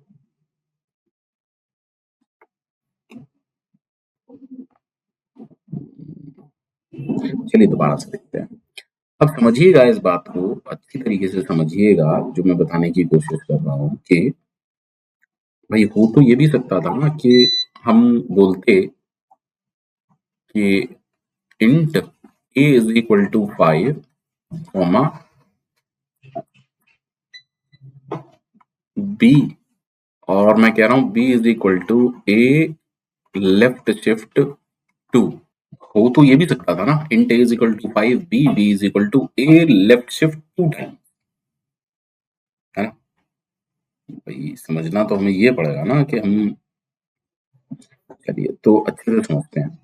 देखो 2 टाइम्स का मतलब एक बार में 2 टाइम्स थोड़ी ना हो जाएगा। मतलब मान लीजिए मेरे पास 5 था, तो मैंने कहा 0 0 0 0 0 0 0 0 0 0 0 0 0 1 0 1। ठीक है, तो जब आपने पहली बार इसको शिफ्ट किया दैट मीन्स 1 टाइम, तो हुआ क्या, ये वाला यहाँ आ गया एंड इट्स लाइक 0 0 0 0, वो इस तरीके से शिफ्ट हो गए ना। then 0 0 0 0 0 0 0 0 and 1 0 1, क्योंकि ये शिफ्टिंग यहां हो गई और एम्प्टी स्पेस जो था वो यहां पर 0 पे हो गया।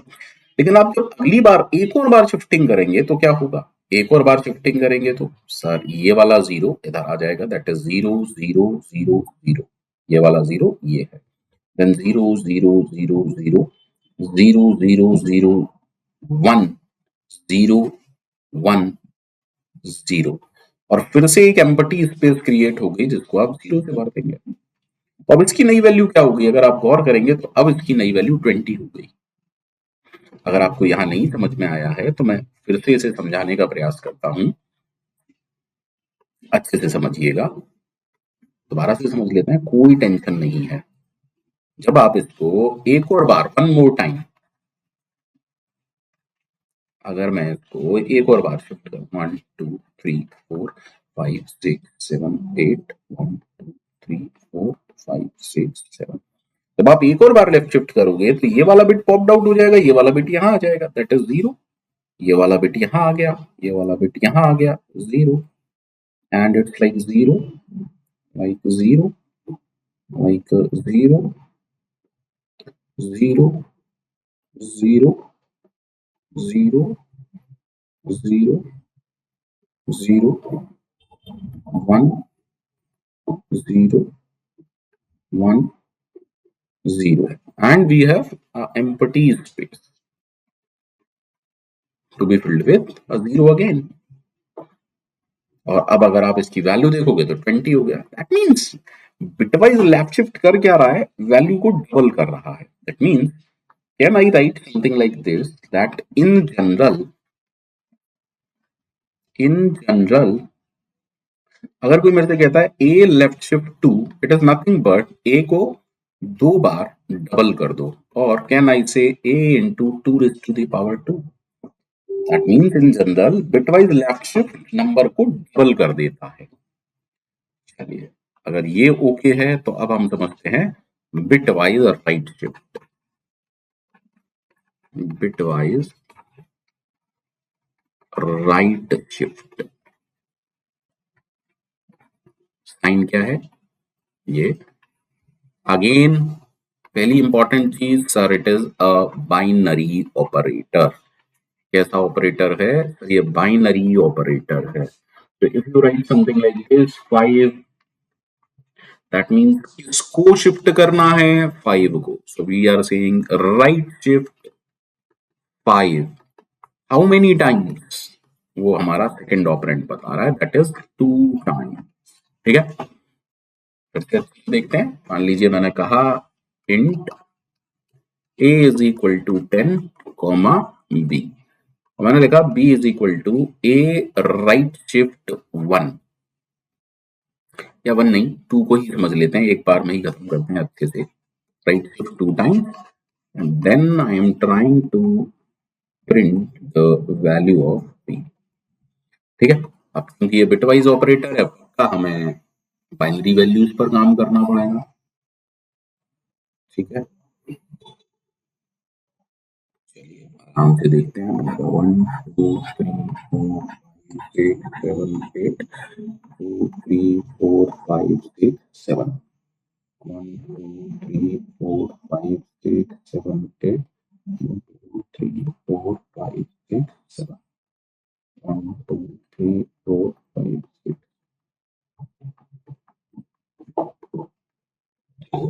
अब मैंने कहा 10, तो भैया 10 का बाइनरी तो सबको पता ही है ना, 10 का बाइनरी लिख लेते हैं 1 0 1 0, और बाकी के बिट हो गए 0। अब जब आप इसे राइट की तरफ धक्का मारेंगे तो ये वाला बिट बाहर निकलेगा, this bit will be popped out.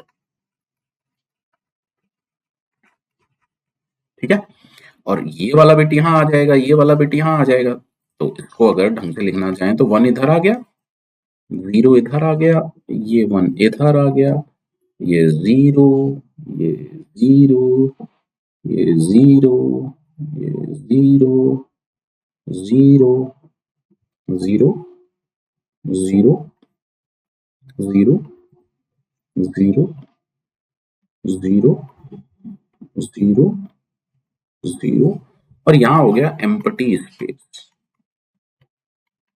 इसको हम 0 से फिल कर देंगे। ठीक है, तो अगर ये वैल्यू 10 थी, आप फोकस करिएगा, ये नई वैल्यू 5 है। पता है क्यों? क्योंकि वही कॉन्सेप्ट यूज हो रहा है कि अगर मैंने किसी नंबर के आगे 0 लगाया उसकी वैल्यू 2x हो जाती थी, किसी नंबर के आगे 1 लगाया उसकी वैल्यू 2x प्लस 1 हो जाती थी। तो सोचो, अगर कोई भी नंबर है इन दोनों में से, उसका लास्ट का बिट हटा दूंगा तो वापस वैल्यू x हो जाएगी ना, वेदर इट इज ऑड और इवन। तो वैल्यू आधी हो रही है दरअसल में। ठीक है, एक और बार करने की कोशिश करते हैं। तो जब आप एक और बार करोगे तो ये वाला बिट पॉप्ड आउट हो जाएगा, ये वाला बिट बाहर निकल जाएगा, और ये वाला बिट इधर शिफ्ट हो जाएगा लाइक दिस। दैट मींस ये 0 इधर आ गया, ये 1 इधर आ गया, then a 0 0 0। I suggest patience के साथ इस प्लेलिस्ट को देखिएगा, कुछ भी ऐसा छोड़ूंगा नहीं जो सी में ना हो, मतलब गेट में आपको दिक्कत दे। And again we have an empty space. ठीक है, एम्प्टी स्पेस है, let me fill it with 0। आप फोकस करें, अब वैल्यू क्या है, 5 divide by 2, floating point integer में answer, that is 5 by 2, that is 2। ठीक है, तो can I say that in general अगर आप a को राइट शिफ्ट करते हो 2, तो आप ये कह रहे हो a को डिवाइड बाई 2 डिवाइड बाई 2, और you can say a divide by 2 is to the power 2। In general right shift क्या करता है, डिवाइड बाई 2 करता है। बहुत ही अच्छी बात है। चलिए फटाफट से आगे बढ़ते हैं एंड देन देखते हैं कॉम्प्लीमेंट ऑपरेटर, और यू कैन से बिटवाइज नॉट, यू कैन से bitwise not. But bitwise not को समझने से पहले, बिटवाइज नॉट को समझने से पहले आपको ये समझना पड़ेगा कि कंप्यूटर में नेगेटिव नंबर्स को किस तरीके से रिप्रेजेंट किया जाता था। That means negative number representation. हालांकि ये सब आप डिजिटल लॉजिक में पढ़ चुके होंगे। हाँ, मैं डिजिटल ज्यादा जानता नहीं हूँ, बट मुझे लगता है पढ़ाना चाहिए, इसलिए पढ़ा रहा हूँ। तो सबसे पहला जो कॉन्सेप्ट आपको समझना है वो ये कि नेगेटिव नंबर्स को भी अगर आपको रिप्रेजेंट करना है, क्योंकि कंप्यूटर तो 0 1 ही समझता है, तो आपको 0 और 1 के टर्म्स में ही कंप्यूटर को समझाना पड़ेगा, है ना। तो पहला जो कॉन्सेप्ट वो था साइंड मैग्नीट्यूड, साइंड मैग्नीट्यूड। और ये क्या कह रहा है, मान लीजिए n बिट का नंबर है, सिर्फ समझाने के लिए मैं यहाँ पर 8 बिट का कॉन्सेप्ट लेके चल रहा हूँ, 16 बिट भी ले सकते हैं, 32 बिट भी ले सकते हैं, अभी मैं सिर्फ समझा रहा हूँ। Let us suppose n bit लेते हैं। चलिए मैंने कहा let us suppose n bit. तो ये क्या कह रहा है, जो मोस्ट सिग्निफिकेंट बिट है यानी कि सिंगल बिट, इसको हमने साइन के लिए फिक्स कर दिया, और रिमेनिंग n-1 बिट्स में हम क्या कर रहे हैं, मैग्नीट्यूड रख रहे हैं नंबर का। अब साइन का मतलब क्या है, हम ये कह रहे हैं कि if it is a 0 then it is a positive number, if it is a 1 then it is a negative number.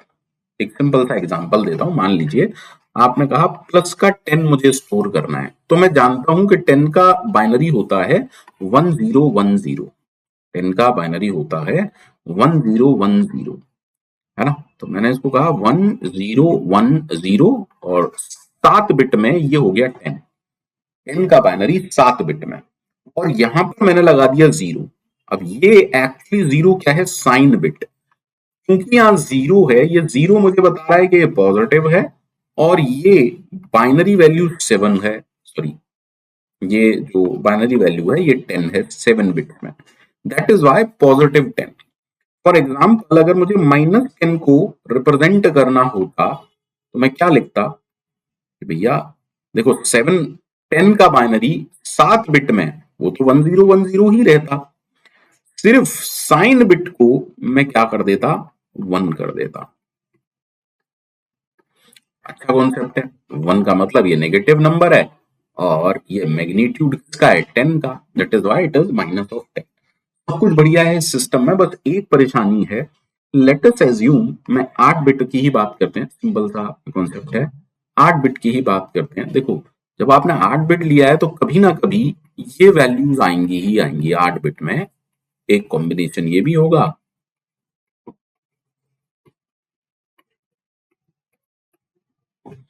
Because the magnitude is 0। अब ये कह रहा है 0, तो कॉन्सेप्ट क्या हो गया, there are two zero, minus का 0 प्लस का 0, जो कि कभी होता नहीं है। दूसरी बात, एक नंबर को रिप्रेजेंट करने के लिए दो कॉम्बिनेशन खराब हो रहे हैं, दो परम्यूटेशन, दो कॉम्बिनेशन। अभी के लिए इन चीजों पर फोकस नहीं करना है ना। तो वेस्टेज हो रहा है, एक तरीका वेस्ट हो रहा है, एक नंबर वेस्ट हो रहा है, एंड 0 के दो पॉसिबल रिप्रेजेंटेशन हो रहे हैं जो कि कंफ्यूजन क्रिएट करते हैं। इसके बाद जो कॉन्सेप्ट आया वो वंस कॉम्प्लीमेंटेशन का आया, उसमें भी कुछ प्रॉब्लम्स थी। आज की डेट में जो कॉन्सेप्ट यूज हो रहा है, पहले अब हम उसको समझ लेते हैं। तो twos complementation form negative number, ठीक है। अब टूज कॉम्प्लीमेंटेशन क्या कहता है कि पॉजिटिव नंबर जितने भी हैं आपके, वो तो एज इट इज, उसमें आपको कुछ नहीं करना, मतलब उनका सिर्फ बाइनरी निकालना है, वो तो एज इट इज बाइनरी में स्टोर हो जाते हैं।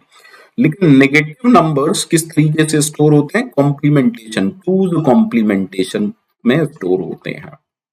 डोंट वरी, मैं सब कुछ पढ़ाऊंगा, आपको टेंशन नहीं लेनी है। मतलब आज की डेट में हम ये कह रहे हैं कि टूज कॉम्प्लीमेंटेशन का तरीका क्या कहता है कि अगर आपका नंबर पॉजिटिव है, कुछ नहीं करना, उसका बाइनरी निकालिए, एज इट इज स्टोर हो जाएगा। लेकिन अगर हमारा नंबर नेगेटिव है तो वो किस तरीके से स्टोर होगा, टूज कॉम्प्लीमेंटेशन फॉर्म में स्टोर होगा। ठीक है, अब समझते हैं, थोड़ा सा आगे बढ़ते हैं, प्लीज अंडरस्टैंड दिस पार्ट। तो मैं क्या कह रहा हूं, सिंपल सी भाषा में पहले समझते हैं कि लेट अस एज्यूम मेरे पास एक नंबर है 0 0 1 1 0 1 0, 8 बिट में लेते हैं 0, ठीक है। Let us suppose this is my number x। तो टू कॉम्प्लीमेंटेशन को समझने के लिए पहले आपको यह समझना पड़ेगा व्हाट इज वंस कॉम्प्लीमेंट। तो किसी भी बाइनरी नंबर का वंस कॉम्प्लीमेंट क्या होता है, उसके बिट को आप फ्लिप कर दीजिए। अब बिट को अगर मैं फ्लिप करूंगा, यानी कि 0 को 1 कर दीजिए, 1 को 0 कर दीजिए, आपको उसका वंस कॉम्प्लीमेंट मिल जाएगा। But what is two's complement, two's complement आपको मिलता है वंस कॉम्प्लीमेंट प्लस 1 करने से। लेकिन ये जो एडिशन है वो बाइनरी नंबर्स का एडिशन है, ये जो एडिशन है वो बाइनरी नंबर्स का एडिशन है। फॉर एग्जांपल सेम क्वेश्चन की अगर मैं टूज कॉम्प्लीमेंटेशन निकालना चाहूं, तो वंस कॉम्प्लीमेंटेशन तो हमने निकाला हुआ है, इसमें 1 और ऐड करते हैं। अब आधा तो कंफ्यूजन आपको यहां हो जाएगा कि ये क्या है, अरे 1 का मतलब ऐसे कर लो अगर आपको नहीं समझ में आ रहा। तो जब आप इसको ऐड करोगे, आपको ये समझना है बाइनरी का एडिशन कैसे होगा। अगर दोनों बिट 0 हैं, 0 1 प्लस 0 0, यहां तक किसी को टेंशन नहीं होगी। लेकिन जब दोनों बिट 1 है तो इसको 2, लेकिन बाइनरी में 2 तो लिख नहीं सकते। बाइनरी में 2 का मतलब क्या होता है, 1 0। तो ये 0 क्या आ गया, सम, और ये 1 क्या आ गया, कैरी। अब समझिएगा इस बात को, जैसे मैंने 1 प्लस 1 लिखा तो यहाँ 2 लिखना चाहिए, सम हो गया 0, 1 हो गई कैरी। अब देखो 1 प्लस 0 फिर से ये 2 है, सम हो गया 0, 1 हो गई carry. 1 plus 0 1, 1 plus 0 1, 1 0 0 1 1। That means इस नंबर का टूज कॉम्प्लीमेंट ये आ गया। मैं फिर से रिपीट कर रहा हूं, नंबर था मेरा 0 0 1 1, let me take it again, 0 0 1 1 0 1 0 0 0 1 0 0। हमने जो इसका टूज कॉम्प्लीमेंट निकाला, वो क्या आया, आराम से देखिएगा, 1 1 0 0 1 1 0 0 1 1 0 0 1 1 0 0।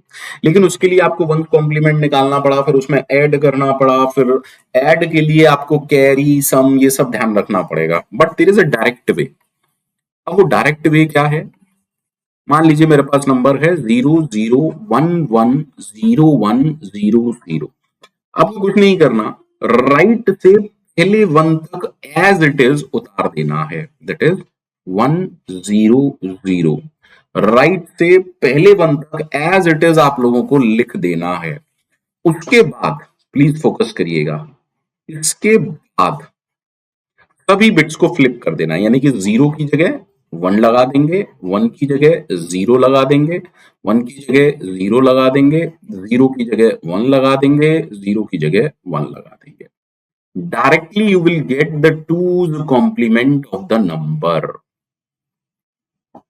Are you getting? Are you getting? अगर मेरे पास एक नंबर है 00110100, from here till first one, write as it is, यानी कि 100, ठीक है। Now flip all the bits. अब मैंने फ्लिप कर दिए सारे बिट्स, दैट मीन जीरो की जगह वन, वन की जगह जीरो, वन की जगह जीरो, जीरो की जगह वन, जीरो की जगह वन, ठीक है। तो अगर कोई नंबर मेरे पास है उसके उसके फाइनली आपको डायरेक्ट टू कॉम्प्लीमेंट में निकाल सकते हैं उस नंबर को, ठीक है। तो ये तो तरीका हुआ टू कॉम्प्लीमेंट निकालते कैसे हैं, ठीक है। अब हम समझते हैं कि ये स्टोरेज कैसे होता है। तो हमने कहा था कि मान लीजिए मेरे को इसके 10 को स्टोर करना है, प्लीज मैं सारा कुछ 8 बिट में आपको समझा रहा हूँ, 16 बिट में कर लेते हैं, कोई टेंशन नहीं है क्योंकि बच्चा कंफ्यूज हो जाता है। लेट अस सपोज 16 बिट में समझ लेते हैं। तो +10 को मैं कैसे स्टोर करूंगा, मैंने कहा था अगर पॉजिटिव नंबर है एज इट इज, तो 10 का बाइनरी होता है ये 0 0 0 0 0 0 0 0 0 0, यानी कि कंप्यूटर की मेमोरी में प्लस का 10 एज इट इज स्टोर होगा, कोई टेंशन होनी ही नहीं चाहिए। बट अगर आप मेरे से कहेंगे कि माइनस का 10 कैसे स्टोर होगा, तो क्योंकि ये माइनस का 10 है, प्लीज फोकस करिएगा, ये कैसे स्टोर होगा, it will be stored in two's complementation form. अब टूज कॉम्प्लीमेंटेशन के लिए पहले आपको 10 निकालना पड़ेगा, ठीक है। 10 का बाइनरी हम जानते हैं, तो मैंने कहा कि 10 का बाइनरी मैंने लिख लिया लाइक दिस वे। उसके बाद मैं इसका टूज कॉम्प्लीमेंटेशन निकाल लूंगा। तो टूज कॉम्प्लीमेंटेशन पहले वन तक एज इट इज लाइक 1 0, उसके बाद मैं सारे बिट फ्लिप कर दूंगा, that is 1 1 1 1 1 1 1 1 1 1 1 1। That means -10 will be stored like this in computer memory. -10 will be stored like this in memory. Memory में -10 कुछ इस तरीके से स्टोर होगा। हमारी समझ में ये बात तो आ गई। प्लीज फोकस करिएगा, सारे लोग अच्छे से फोकस करने का प्रयास करिएगा, ठीक है। ठीक, अब मान लो दूसरा पार्ट समझते हैं। मान लीजिए मैंने कहा -10 कैसे स्टोर है, हमने अभी देखा 0 1 1 0 0 0, sorry I am really sorry,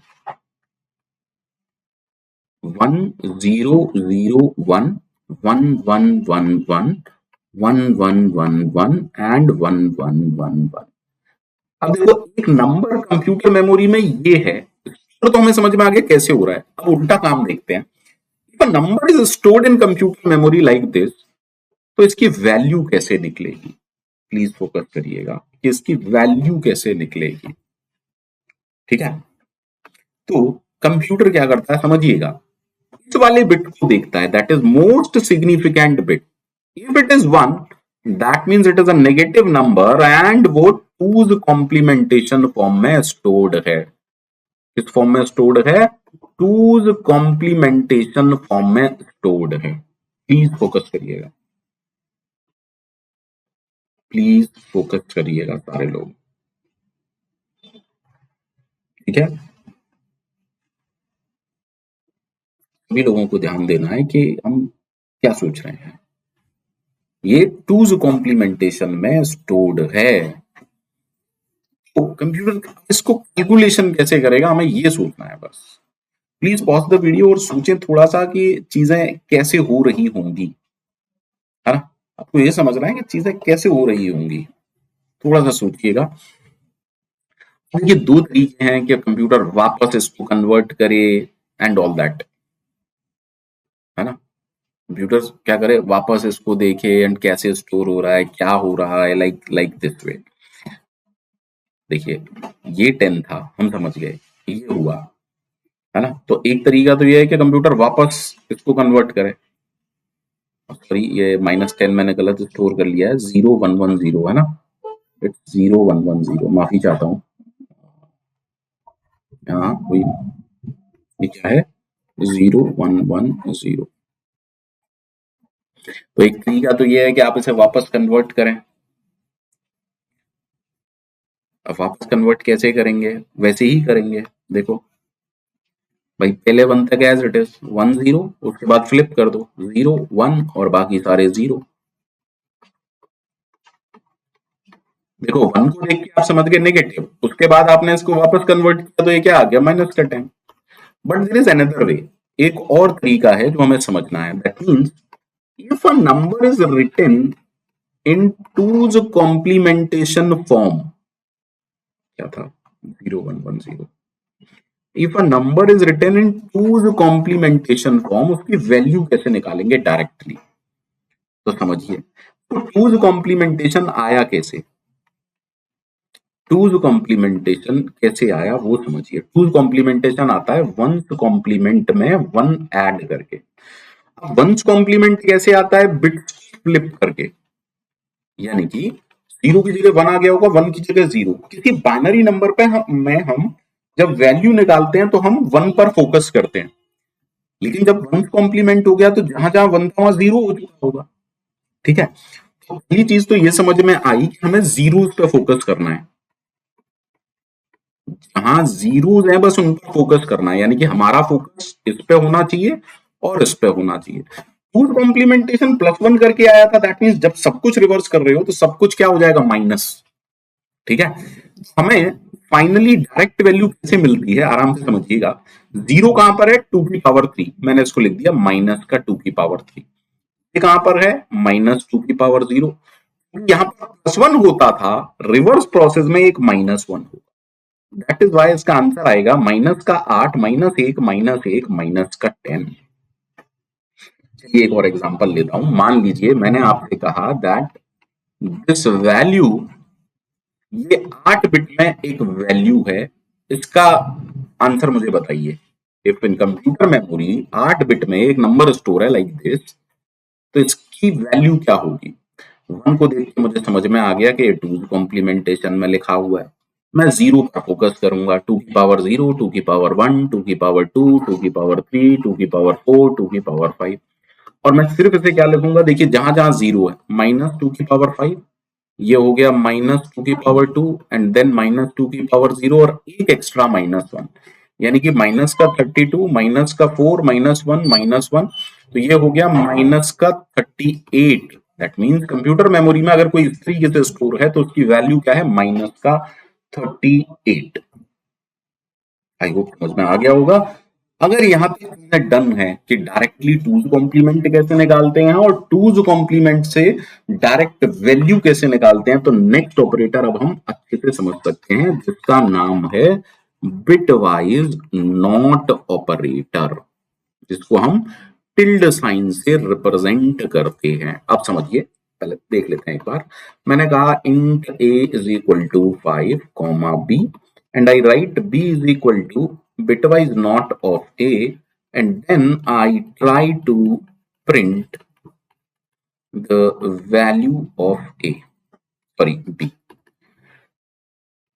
अब इसका जो आउटपुट आएगा ना वो आएगा -6। अब कहानी ये है कि कैसे,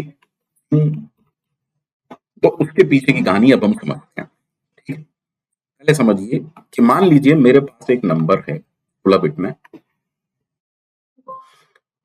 थोड़ा सा तो लेंथी कर देता हूँ। मान लीजिए 16 बिट में मेरे पास एक नंबर है और वो नंबर है कुछ ऐसा, 0 0 0 0 0 0 0।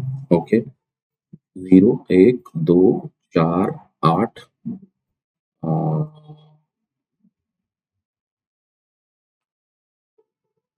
ये हो गया 16 और 32 ठीक, अगर इस नंबर को मैं आपसे पूछूं ये नंबर क्या है तो आप मेरे से कहोगे सर ये हो गया 2 की पावर 0, ये हो गया 2 की पावर 1, ये हो गया 2 की पावर 2, ये हो गया 2 की पावर 3, ये हो गया 2 की पावर 4, ये हो गया 2 की पावर 5, 2 की पावर 6, 2 की पावर 7। यहाँ से कोई मतलब नहीं है। देखो ये जो 1 है वो कहाँ है, 2 की पावर 5 पर और 2 की पावर 4 पर, इसीलिए मैं इस नंबर को लिख सकता हूँ 32 प्लस 16 48। ठीक है, दैट मीन्स मान लीजिए मैंने कुछ ऐसा लिखा int a is equal to 48, तो a या 48 कुछ इस तरीके से आप लिख सकते हैं। अब मान लीजिए मैंने कहा b is equal to bitwise not of a। देखो बिटवाइज नॉट क्या करता है, सिंपली फ्लिप करता है। बिटवाइज नॉट क्या करता है, फ्लिप कर देता है बिट को, यानी कि जहां 0 है वहां 1 कर देगा और जहां 1 है वहां 0 कर देगा। यानी कि b कंप्यूटर की मेमोरी में इस तरीके से स्टोर होगा। ठीक है, अब आप सोच तो रहे हो कि हमने वंस कॉम्प्लीमेंट किया, लेकिन कंप्यूटर में तो टूज कॉम्प्लीमेंटेशन समझ में आता है। अगर आप कंप्यूटर से पूछोगे कि भाई इसकी वैल्यू क्या है, तो वो इस वाले बिट को देखेगा और वो समझ गया कि नेगेटिव है और टूज कॉम्प्लीमेंटेशन में लिखा हुआ है। Are you getting? वो इसकी वैल्यू कैसे निकालेगा फिर से देखिएगा। अगर मैं ठीक हूं तो ये 2 की पावर 0, 2 की पावर 1, 2 की पावर 2, 2 की पावर 3, 2 की पावर 4, 2 की पावर 5, आगे कहीं 0 है नहीं। मैंने आपको डायरेक्ट 3 का बताया था। यानी कि आप इसको क्या लिख सकते हो, 2 की पावर 5 माइनस का 2 की पावर 5 माइनस का 2 की पावर 4 और एक एक्स्ट्रा माइनस का 1। देखो अगर मैं माइनस का साइन कॉमन ले लूं, इट इज लाइक 2 की पावर 5 प्लस 2 की पावर 4 प्लस 1।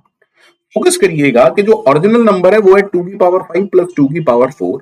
तो क्या मैं इसे लिख सकता हूं minus of a plus 1, and that's how we prove कि बिटवाइज नॉट क्या करता है।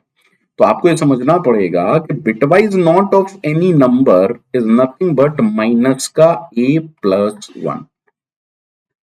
बहुत लोग इसे रट लेते हैं पर समझ में नहीं आता। आई होप आप समझ में शायद आप लोगों की आ गया हो। तो अगर जो हमारा ओरिजिनल क्वेश्चन था इसको जब हम सॉल्व करेंगे तो इसका बिटवाइज नॉट क्या होगा, 5 का माइनस का 5 plus 1, that is why it is minus का 6। ठीक है, तो again let me ask you one question. अगर मैं बोलता हूं कि int a is equal to minus का 4 कॉमा b, और मैंने कहा b is equal to bitwise not of a, and if I try to print the value of b, अब हम जानते हैं ना आंसर आएगा सर माइनस ऑफ माइनस का 4 plus 1, that is minus of minus का 3, सो इट इज प्लस का 3।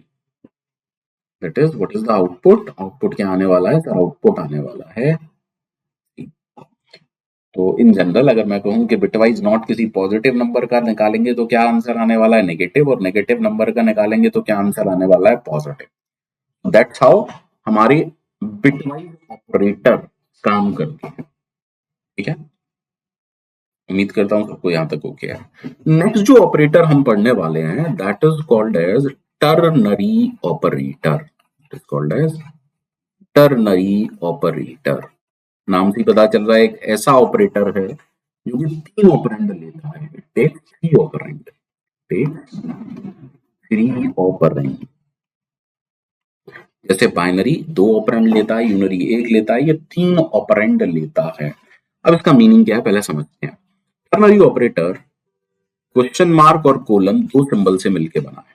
ठीक है, अब ये क्या कहता है, it takes 3 expression, expression 1 question mark, expression 2 colon, expression 3।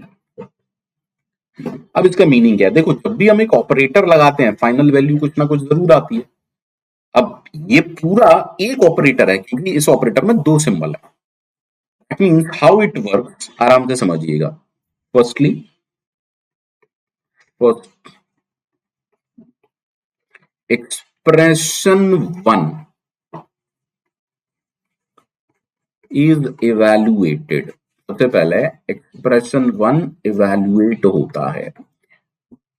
तो किसी एक्सप्रेशन की वैल्यू या तो 0 होगी या नॉन जीरो होगी।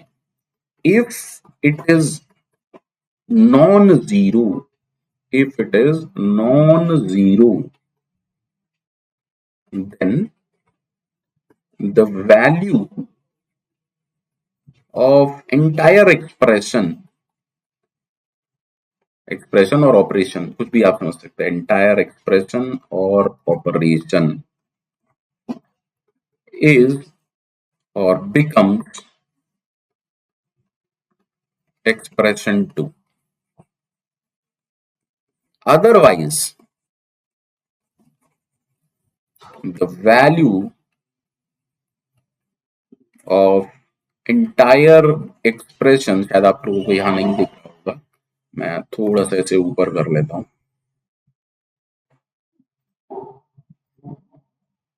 just a minute.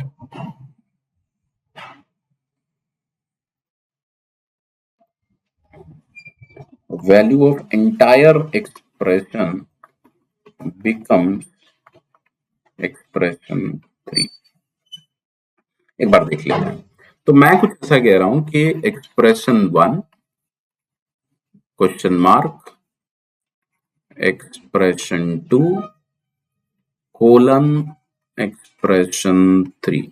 तो हम क्या कह रहे हैं कि यार एक्सप्रेशन 1 इवैल्यूएट होगा if it is non zero, अगर इसकी वैल्यू नॉन जीरो या मैं कहूं ट्रू आती है तो इस पूरे एक्सप्रेशन की वैल्यू एक्सप्रेशन 2 के बराबर हो जाती है, बट इसकी वैल्यू तो जीरो भी आ सकती है। That means if it's value is zero और फॉल्स, इस पूरे एक्सप्रेशन की वैल्यू एक्सप्रेशन 3 के बराबर हो जाती है।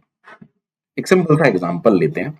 अगर मैं आपसे कहता हूं int a and I write like a is equal to 10 greater than 3 question mark 1 colon 2, मैंने कुछ भी रैंडम दिया, ठीक।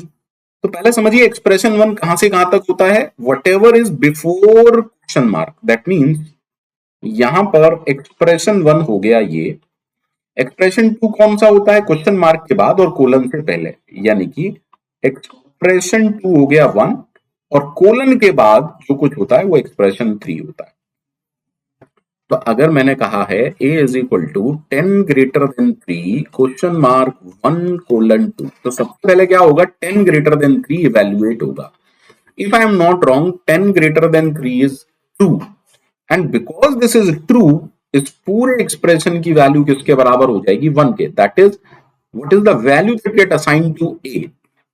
सर a के अंदर फाइनल रिजल्ट क्या आएगा, प्लीज फोकस करिएगा सारे के सारे लोग के एक्चुअली में हो क्या रहा है,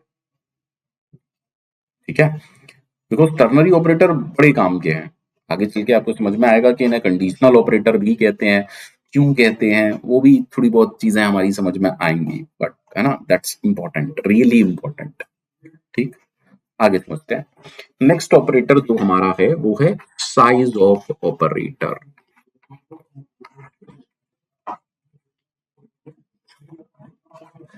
नाम से पता चल रहा है साइज से रिलेटेड कुछ होगा। अच्छा, अकेला ऑपरेटर है जो कंपाइल टाइम पर काम करता है, वर्क सेट कंपाइल टाइम, अकेला ऑपरेटर। कंपाइल टाइम ऑपरेटर है, यानी कि एग्जीक्यूशन टाइम पर कुछ होता ही नहीं है, सब कुछ डिसाइड कंपाइल टाइम पर हो जाता है साइज ऑफ के साथ। साइज ऑफ आपको क्या देता है, memory requirement, memory requirement that means कितने बाइट्स में।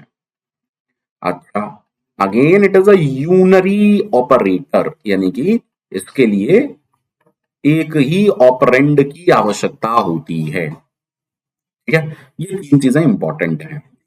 अब प्लीज ट्राई टू अंडरस्टैंड, अगर मैं आपसे बोलूं साइज ऑफ इंटीजर क्या होगा या साइज ऑफ कोई वेरिएबल क्या होगा, एक चीज तो कंफर्म है कि वो नेगेटिव नहीं हो सकता, है ना। That's why size of answer हमेशा किस टाइप का होगा, अनसाइंड टाइप का, ठीक है। साइज ऑफ का जो आंसर होगा वो हमेशा अनसाइंड टाइप का होगा, क्योंकि किसी का साइज नेगेटिव थोड़ी ना हो सकता है। अब समझिए हाउ टू यूज इट। मान लीजिए मैं कहता हूं hash include stdio.h void main and I write it like int a is equal to 10 comma b is equal to 4, ठीक है। अब मैं आपसे बोलूं printf percent d comma size of a. आपको समझना पड़ेगा एक्चुअली मैं क्या कह रहा हूं, साइज ऑफ ए। तो कंपाइलर कैसे काम करेगा भाई, कंपाइल टाइम पर काम होना है ना। देखो जब आपने डिक्लेरेशन किया होगा तो कंपाइलर ने कहीं इसकी इंफॉर्मेशन सेव की होगी कि ए का टाइप इंटीजर है, तो it is like this size of int. तो अगर मैं मान के चल रहा हूं कि इंटीजर 4 बाइट का है तो इसका आंसर आपको क्या मिलने वाला है 4, और 4 की इंटीजर वैल्यू क्या आएगी 4। ठीक है, ठीक। That means what I mean to say, क्या साइज ऑफ के लिए ऑपरेंड वेरिएबल हो सकता है, बिल्कुल हो सकता है। ठीक, अब इसी की जगह हम ये भी तो कर सकते थे, print F percentage D comma size of 10। अब देखो 10 क्या है, 10 तो इंटीजर है, तो हम ये बोल रहे हैं 10 का साइज क्या है, मतलब मेमोरी में कितने बाइट लेगा if it is the integer. और अगर मेरे जिस सिस्टम पर मैं काम कर रहा हूं उसमें इंटीजर 4 बाइट का है तो इसका आंसर भी क्या होगा 4। दैट मीन्स साइज ऑफ के लिए ऑपरेंड लिटरल हो सकता है क्या, बिल्कुल हो सकता है। सिमिलरली फोकस करिएगा, अगर मैंने कहा int a is equal to 10 comma b is equal to 4, अब अगर मैं साइज ऑफ से ये पूछने की कोशिश करूं कि size of a plus b into 2, आप तो कह रहे हो कि साइज ऑफ कंबाइंड टाइम पर काम करता है, तो ये आंसर कैसे मिलेगा कंपाइल टाइम पर बिना इसको इवेल्युएट किए। अगर आपने ऑपरेटर मुझसे पढ़ा है, अर्थमेटिक ऑपरेटर में मैंने आपको पढ़ाया था कि भैया किसी भी ऑपरेटर का रिजल्ट किसमें डिपेंड करता है, उसके टाइप पर। तो integer into integer, integer result आएगा, है ना। दैट मीन्स कंपाइलर को पता है कि इसका रिजल्ट इंटीजर आएगा, एंड फाइनली ये भी इंटीजर है, तो इंटीजर प्लस इंटीजर, कंपाइलर को ये भी पता है कि इसका रिजल्ट भी इंटीजर आएगा। बेसिकली आप कंपाइलर से क्या पूछ रहे हो, अरे compiler what is the size of integer. That is why सब कुछ कंपाइल टाइम पर आपको मिल जाएगा, इसका डिसीजन इसका, है ना, ये इवेल्युएट हो सकता है कंपाइल टाइम पर। क्या, तो मेरा कहने का मतलब ये था कि साइज ऑफ के लिए ऑपरेंड क्या क्या हो सकते हैं पहले ये समझते हैं। तो size of 10 is it valid, yes it is valid. Size of A, if I am taking int a as 10 comma b equal to 4, yes sir बिल्कुल वैलिड है। मैंने कहा size of a plus b into 2, sir ये भी valid है। And can I right size of data type, of course. यहां तो मैं डायरेक्टली पूछ रहा हूँ कंपाइलर से, इट्स लाइक दिस। भैया प्लीज ट्राई टू अंडरस्टैंड, बाद में मैंने लगा दूंगा। दैट मीन मैं क्या कहने की कोशिश कर रहा हूं, सर लिटरल हो सकता है ऑपरेंड, बिल्कुल हो सकता है, लिटरल या कांस्टेंट, ठीक है। और वेरिएबल हो सकता है, बिल्कुल हो सकता है। एक्सप्रेशन हो सकता है, बिल्कुल हो सकता है। ठीक है, डेटा टाइप भी हो सकता है, बिल्कुल हो सकता है। तो साइज ऑफ के लिए ऑपरेंड कुछ भी हो सकता है। अब अगर आप इनको देखना चाहते हैं तो आप, ये पीएफ का मतलब प्रोविडेंट फंड नहीं है, प्रिंटएफ है। ऑलवेज रिमेंबर दिस पार्ट, आप इनको ऐसे लिख लीजिएगा, क्या फर्क पड़ता है। हमें साइज ऑफ समझना है, हमें ये नहीं समझना किस कंप्यूटर पर कितना है, मेरे पर कितना है, तेरे पर कितना है। हमें साइज ऑफ को समझना है, ठीक है। आगे चल के आपको समझ में आएगा कि साइज ऑफ बड़े काम की चीज है। तो थोड़ी सी इंफॉर्मेशन तो साइज ऑफ की हमें ये लगी। दूसरी इंफॉर्मेशन साइज ऑफ के बारे में, अब मान लीजिए मैंने आपसे कहा कि int a is equal to 10 and then I am writing printf percent d comma size of a। आपको पता है ये वैलिड है और इसका आंसर 4 है। बट किसी ने मेरे से पूछा कि sir int a is equal to 10 and printf percent d comma size of a, valid है क्या, बिल्कुल वैलिड है। दैट मीन्स पैरेंथेसिस नेसेसरी है क्या, नहीं।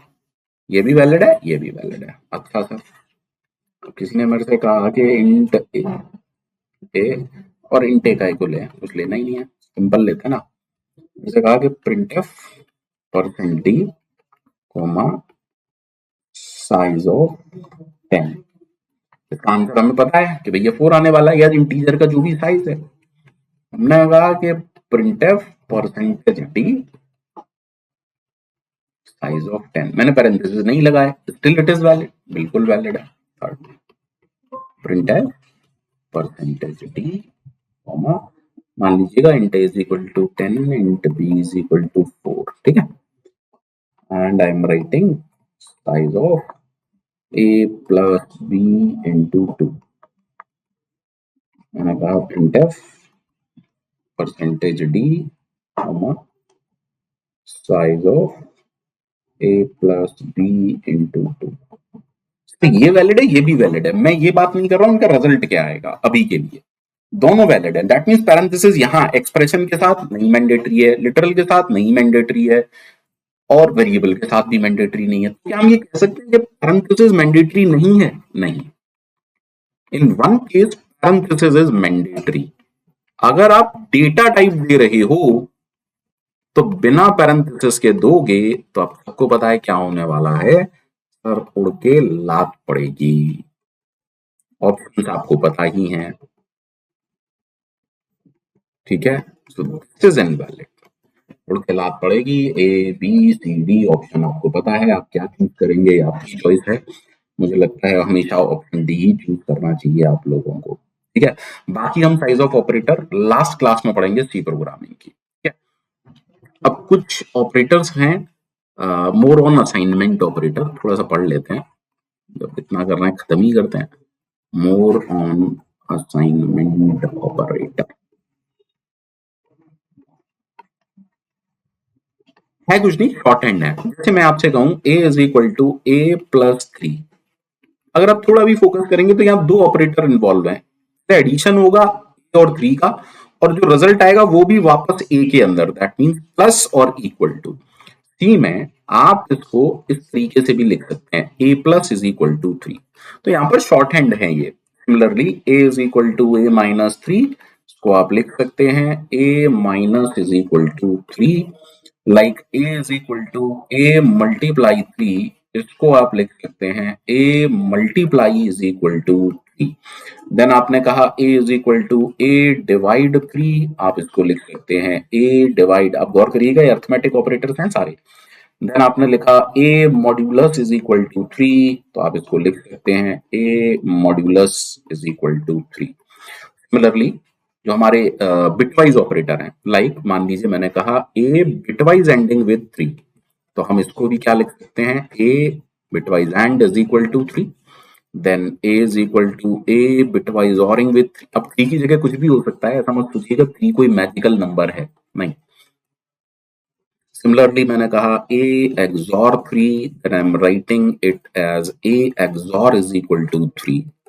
सिमिलरली अगर मैं कहूँ a is equal to a left shift 3, आप इसका शॉर्ट हैंड लिख सकते हैं a left shift is equal to 3, then a is equal to a right shift 3, आप इसका शॉर्ट हैंड लिख सकते हैं a right shift is equal to 3। That means ये कुछ और ऑपरेटर्स हैं जो हमें ध्यान देना है, plus equal to, minus equal to, divide is equal to, multiply is equal to, modulus equal to, bitwise and equal to, or equal to, then xor equal to, left shift equal to, और right shift equal to, ठीक है। हमारा एक comma operator रह गया है, वो हम बिल्कुल लास्ट क्लास में मैं करवाता हूँ सी प्रोग्रामिंग की। नेक्स्ट क्लास में सिर्फ हम प्रॉब्लम सॉल्विंग करेंगे, और जितने भी पॉसिबल क्वेश्चन हैं ऑपरेटर्स पर वो सारे हम सॉल्व करेंगे। एंड मैं कोशिश करूंगा कि उस क्लास को लाइव लूं। बस आप लोगों से एक ही रिक्वेस्ट है कि सभी लोगों को लाइव रहना है। बिलीव मी, सारे बेहतरीन क्वेश्चन होंगे, किसी भी टेस्ट सीरीज से अच्छे क्वेश्चन होंगे, ठीक है। तो bye bye, take care, thank you very much.